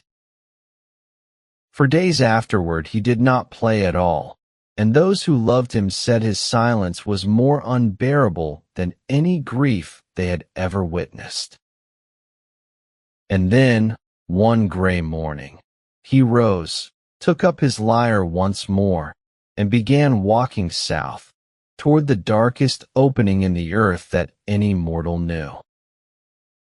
He left before the village had fully woken, his sandals damp with morning dew, the hills around him still wrapped in a thin gray mist that had not yet burned away. Friends who saw him go said his face carried no anger, only a kind of quiet determination that none of them had the heart to question. He carried little with him besides the lyre and a small skin of water, as though the journey itself mattered less than simply moving forward, one slow step after another. Behind him, the meadow where he had married her grew smaller and smaller, until at last it disappeared entirely behind a fold of hills, and he did not look back at it even once. The entrance to the underworld, it was said, lay in a cave far to the south, where the rock grew cold and damp and the last daylight gave way to a darkness that seemed to have no bottom. Orpheus walked for many days to reach it, sleeping little, eating less, his lyre carried carefully across his back the whole way. When he finally stood at the cave's mouth, the air that drifted up to meet him smelled of wet stone and something older, something that had no name in the world above. He did not hesitate. He simply began to walk downward, into the dark, his fingers finding the strings of his lyre almost without his choosing to play them. Before long he reached the river Styx, wide and black and utterly still, its surface unbroken by any current, and there sat the ferryman Charon, waiting silently for coins that Orpheus did not have. Rather than argue or plead, Orpheus lifted his lyre and played, a soft and mournful melody that drifted out across that black water like mist. Charon, who had ferried countless souls without expression for longer than memory could hold, lowered his pole and simply listened, his weathered face unreadable in the gloom, until at last he guided Orpheus across without a word of protest. On the far bank, the darkness pressed in even closer, thick and cold against the skin, and somewhere ahead came the low sound of something enormous breathing. The stone beneath his feet grew smoother here, worn down by countless generations of the dead who had walked this same path before him, though none, it was said, had ever walked it while their hearts still beat. A faint gray mist clung low to the ground, swirling gently around his ankles as he moved, and the silence pressed against his ears the way deep water presses against the chest. He kept his lyre close, one hand resting on its frame, not from fear exactly, but from the simple comfort of having something familiar to hold in a place built entirely from the unfamiliar. Ahead, the passage narrowed, and the breathing grew louder, slow and rhythmic, echoing faintly off walls he could no longer see. That sound belonged to Cerberus, the three-headed hound who guarded the underworld's deepest gate, a creature whose growl alone was said to have driven grown warriors back into the daylight. Orpheus felt the cold stone beneath his feet grow colder still as he approached, and he could hear, somewhere in the blackness ahead, 6 eyes opening at once, and 6 ears turning toward the sound of his footsteps. He did not run. He did not draw a weapon, for he carried none. He lifted his lyre instead, and began to play the same gentle melody he had played for Sharon, letting the notes drift into that vast dark chamber where the hound waited. Slowly, one great head lowered, then a second, then the third, until all 3 lay heavy and calm upon enormous paws, eyes drooping closed the way a tired dog's might beside a warm hearth. The growling stopped entirely. In its place came only the sound of Orpheus's music, echoing faintly off unseen walls, and the slow, steady breathing of a creature finally at rest. He stepped past the sleeping hound carefully, his sandals silent on the cold stone floor, and continued deeper into the underworld, past shapes in the darkness that might have been shades of the dead, standing motionless and listening as he passed. The air grew colder with every step, and the silence grew heavier, broken only by his own quiet music and the faint, ever-present drip of water somewhere far above. Ahead, at last, a gray light began to glow, faint and cheerless, marking the entrance to the great hall where Hades himself was said to sit upon his throne.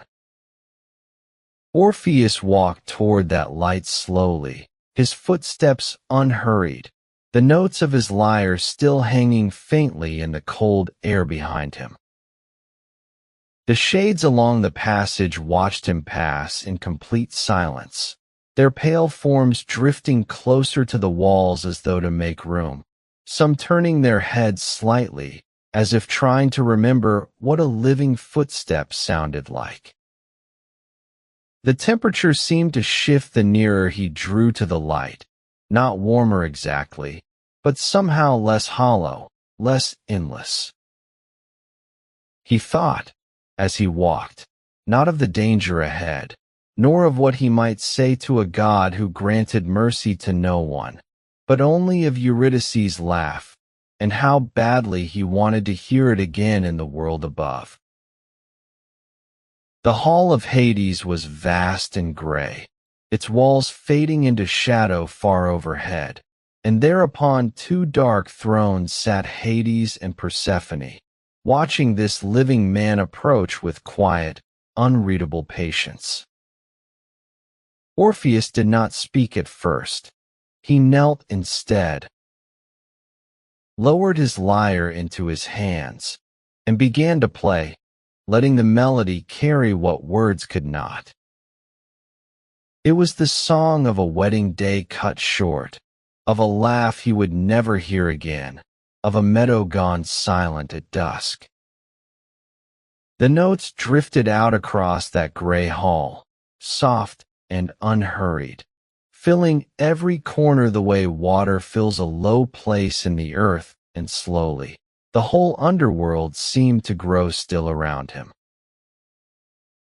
The endless whisper of the dead, that constant murmuring that never ceased in that place, fell quiet for the first time in memory.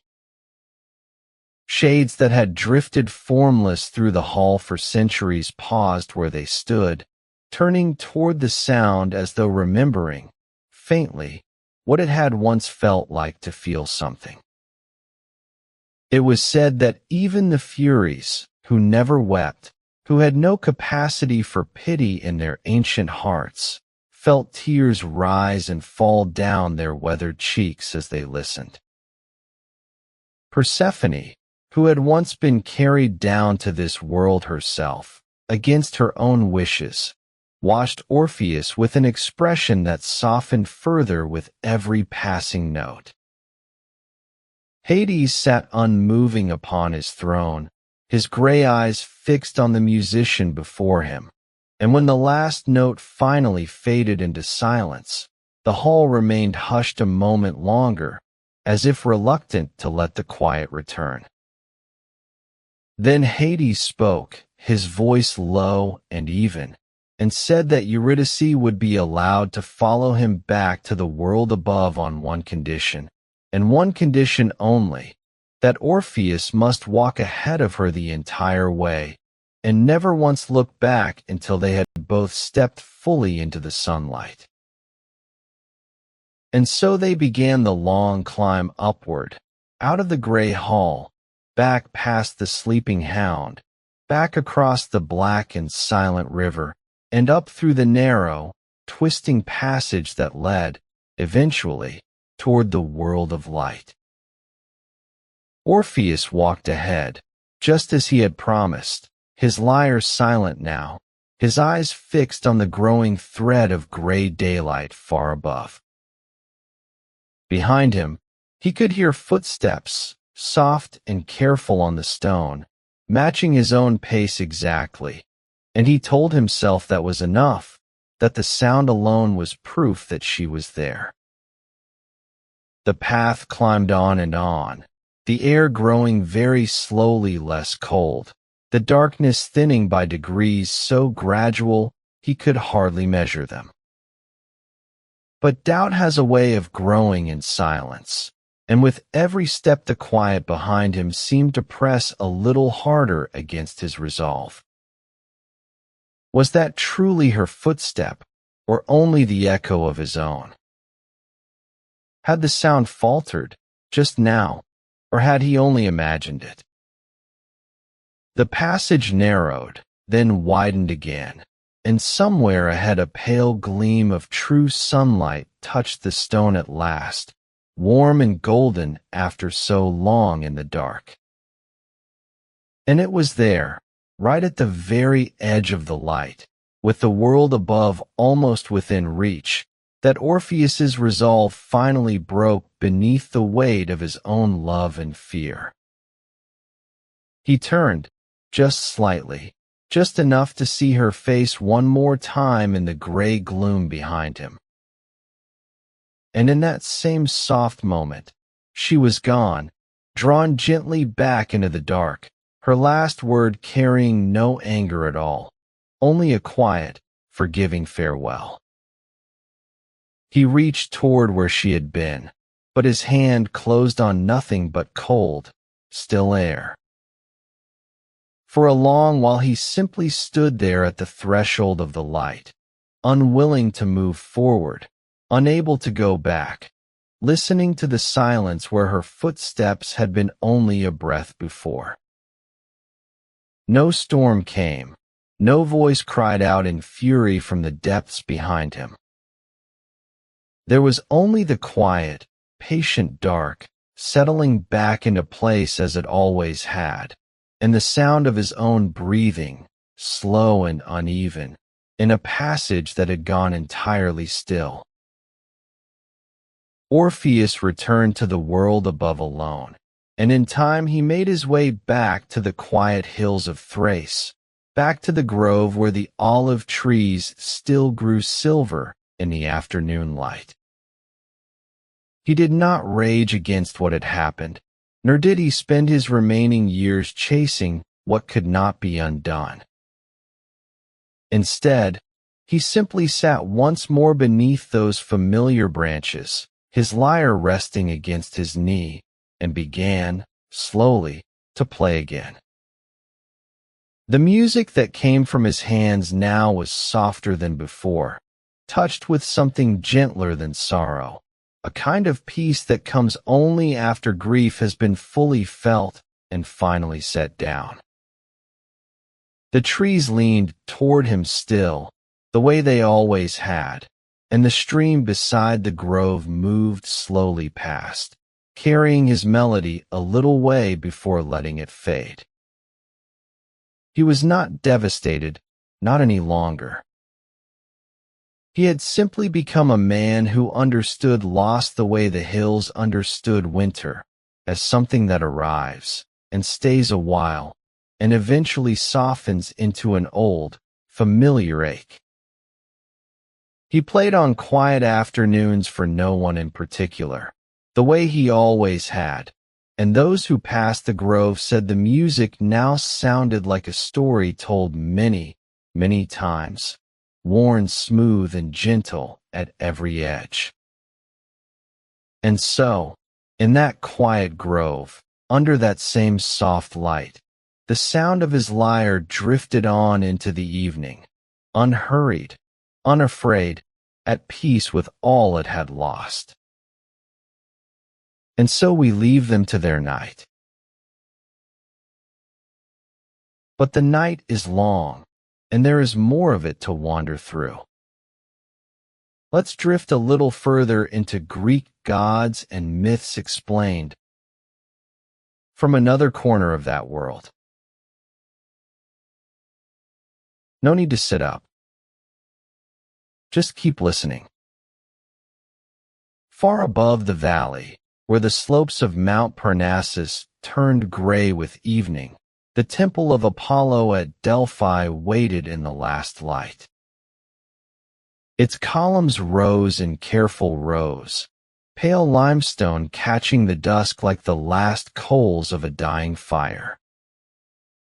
The mountain itself seemed to hold the building the way a hand holds something fragile, not gripping, only steadying. Below, olive groves darkened into a soft green shadow, and further still, the land dropped away toward a sea no one could see from here, only sense, the way you sense a held breath. Wind moved along the rock face, carrying the thin, mineral smell of high altitude, cold and clean. A goat bell sounded somewhere far below, once, then not again. The temple had stood here for longer than anyone climbing toward it could remember, its stones fitted so closely that no mortar showed between them, as though the mountain itself had simply decided to grow a roof. Visitors said the air changed as you approached, thinner, quieter, as if sound itself walked more carefully near this place. Torches were not yet lit. The temple stood in that gray hour between day and night, neither one thing nor the other, patient the way old stone is patient. This was said to be sacred ground, chosen not by men but by the god himself, and something in the stillness made that easy to believe. Every sound felt smaller here. Every voice, without anyone deciding it should, dropped to something closer to a whisper. Above the temple's entrance, carved words asked visitors to know themselves before they asked anything else, though by the time most travelers arrived, footsore and dust-covered from days of walking, they had little energy left for anything but the question they carried. The light kept fading, slow and unhurried, the way it always faded here, gathering the mountain into shadow one ridge at a time. Somewhere inside, deep beneath the temple floor, something old was still, waiting for morning. Inside the sacred precinct, water moved quietly through channels cut into stone centuries before, feeding a spring the Greeks called Castalia.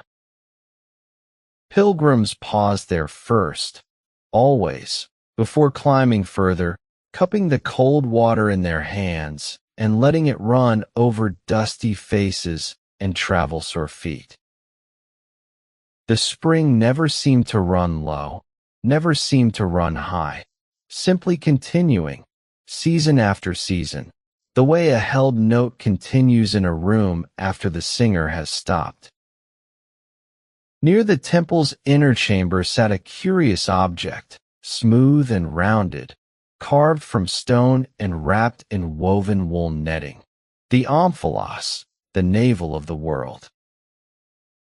Legend said 2 eagles, released by Zeus from opposite ends of the earth, had met exactly here, and this stone marked that meeting point, the center around which everything else was arranged. Whether or not that was true mattered less than the feeling the stone gave off simply by sitting there, solid and unmoving, while pilgrims and priests and centuries moved around it. The mountain air at this height carried its own particular quality, thin, faintly sweet with wild herbs growing between the rocks, thyme, and something almost like mint, crushed underfoot without meaning to. Bees moved slowly between the low blossoms near the temple steps, unhurried, as though they too understood that nothing here needed to be rushed. Stone benches lined the approach, worn smooth by generations of waiting bodies. From this height, clouds sometimes drifted below the temple rather than above it, so that visitors looked down on weather the way they might look down on smoke from a hearth.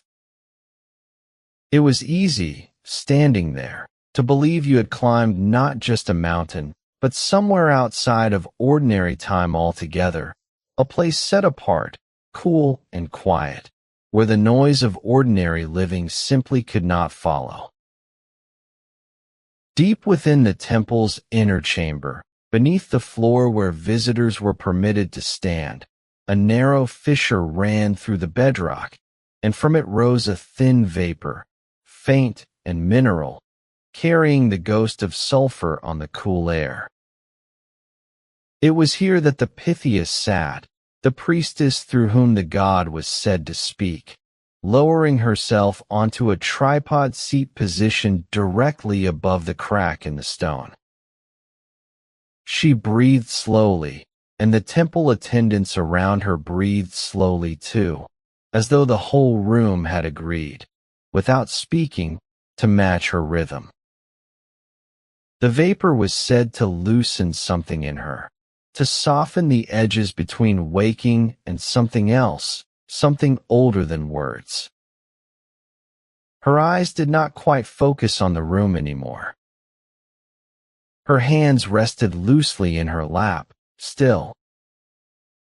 The oil lamps around the chamber burned low and steady, throwing long shadows up the carved walls, and the smell of laurel leaves, chewed, some said, to help the trance along, mixed faintly with the mineral air rising from below. Outside the chamber, priests waited in the dim light, patient, familiar with this slow unfolding, having seen it happen this same way countless mornings before. No one rushed the Pythia. No one spoke above a murmur. The stone beneath everyone's feet held the day's gathering warmth from the climbing sun outside, though inside the chamber the air stayed cool, almost damp, the way cellars stay cool even in summer. Time moved differently in that room, thick and slow, the vapor drifting upward in unhurried curls before dissolving into the shadowed air near the ceiling, where it left no trace at all, only the faint, lingering scent of something the mountain itself had breathed out. Long before the sun reached the temple steps, pilgrims had already begun their climb, moving up the mountain path in the cold gray hour before dawn, breath visible in small clouds ahead of them. Some had walked for days to reach this place, carrying questions about harvests, about journeys, about illnesses in the family, about decisions too large to make alone. They climbed in near silence, the path steep and uneven beneath sandaled feet, loose stones shifting occasionally underfoot with a small, dry clatter. By the time the temple came into view above them, pale in the early light, most were tired in that deep, bodily way that comes from effort sustained past comfort, legs aching, throats dry from the thin mountain air. They gathered near the entrance to wait their turn, sitting on the worn stone benches, saying little, watching the mist lift slowly off the valley floor below. A goat somewhere on the slope called out, and was answered, faint and far away. Priests moved among the waiting pilgrims, quiet and unhurried, offering water, offering the simple reassurance of a familiar presence in an unfamiliar place. Each visitor had carried their question a long way, turning it over during the climb the way a hand turns over a smooth stone, worn from handling. Some questions were spoken aloud only once they reached the priest, in a voice lowered almost to nothing, as though the mountain itself might overhear too soon. The wait could stretch for hours. No one complained. There was something in the stillness of the place that made complaint feel unnecessary, even foreign, as though patience were simply what the mountain required of anyone who climbed it. When the Pythia spoke, her voice came low and uneven, half-formed words drifting up from somewhere deep in the trance, and the priest seated near her leaned close to catch what rose through the murmur. They had done this many times, these priests, and their task was careful, deliberate, shaping the scattered fragments of her speech into lines a visitor could carry back down the mountain. The answers rarely arrived plain. They came wrapped in riddle, layered and indirect, the kind of words that asked to be turned over slowly rather than read once and understood. A scribe recorded what was said, stylus moving carefully across the tablet, unhurried despite the pilgrim waiting just beyond the chamber door. Outside, in the pale morning light, that pilgrim stood with hands clasped, watching the temple's shadowed entrance for any sign of what was coming. When the priest finally emerged, the words he carried were spoken quietly, without ceremony, without any effort to soften or sharpen their meaning. Whatever the answer meant, it was left to the listener to carry it home and sit with it, turning it over on the long walk back down, the way one turns over something half understood in the dark before sleep.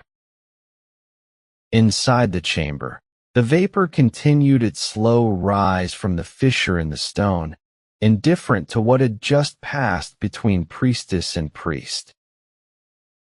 The lamps burned the same steady flame as before.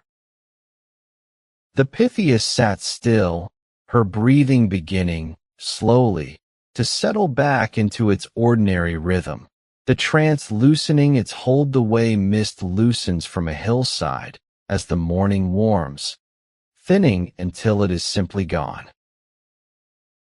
By late afternoon, the flow of pilgrims had thinned to almost nothing, and by evening it had stopped altogether. The last of them made his way down the mountain path as the light failed, a small dark shape moving slowly between the olive trees, until even that shape dissolved into the coming dusk. Behind him, the temple settled into its evening stillness. Priests moved along the colonnade with small clay lamps, lighting the torches set into iron brackets along the outer wall, one after another, each new flame pushing the shadows back a little further before the darkness closed in again around it.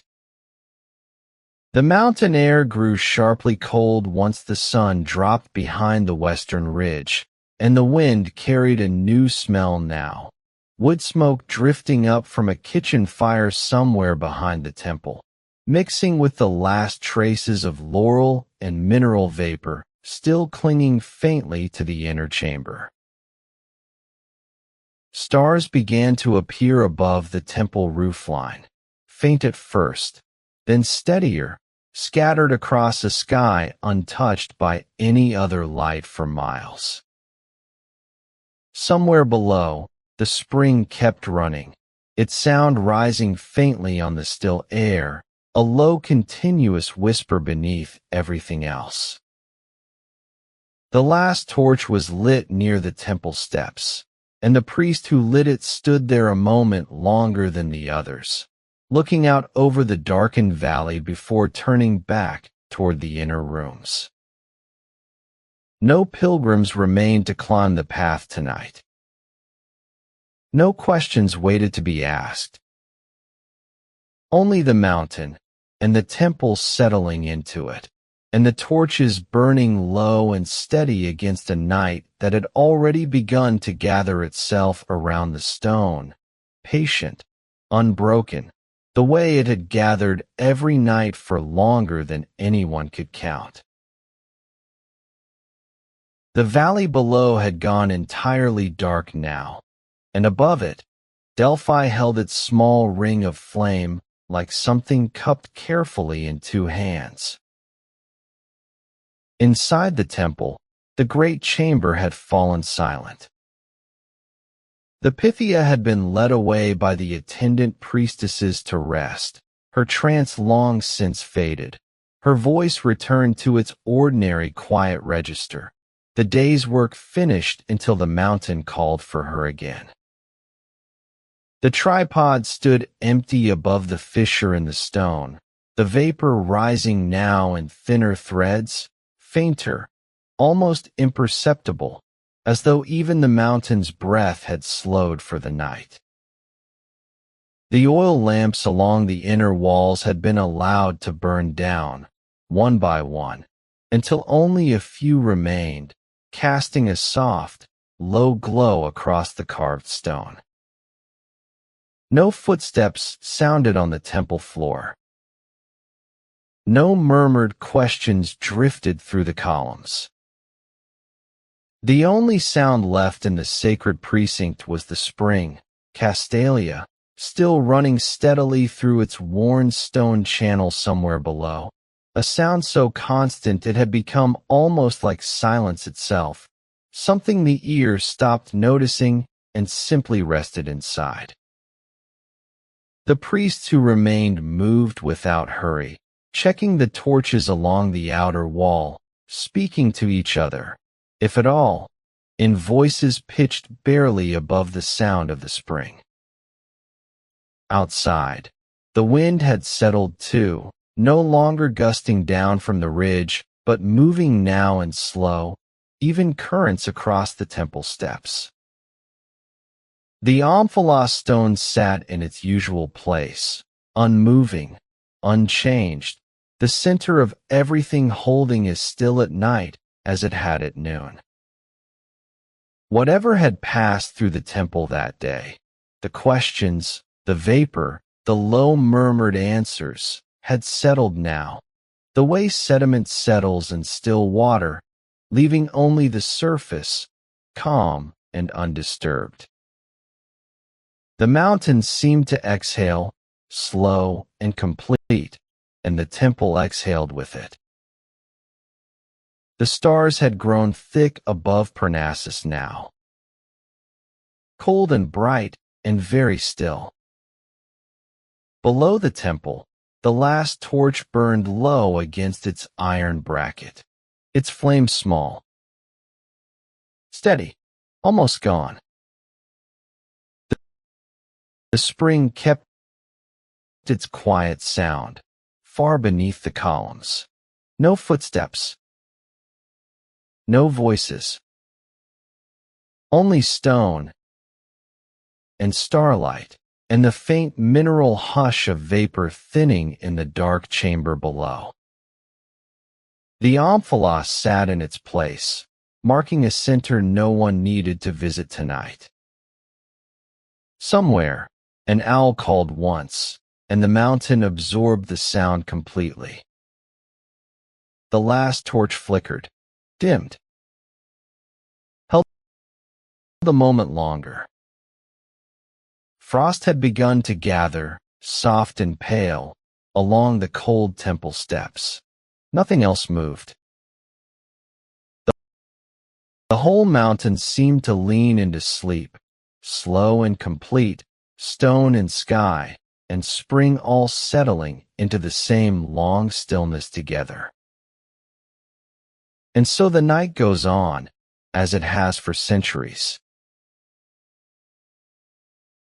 The fire burns low. The village sleeps. And perhaps, by now, so do you. If you're still awake, that's perfectly fine. There's nowhere you need to be. Nothing you need to do. The archive will be here tomorrow night, as always. Sleep well.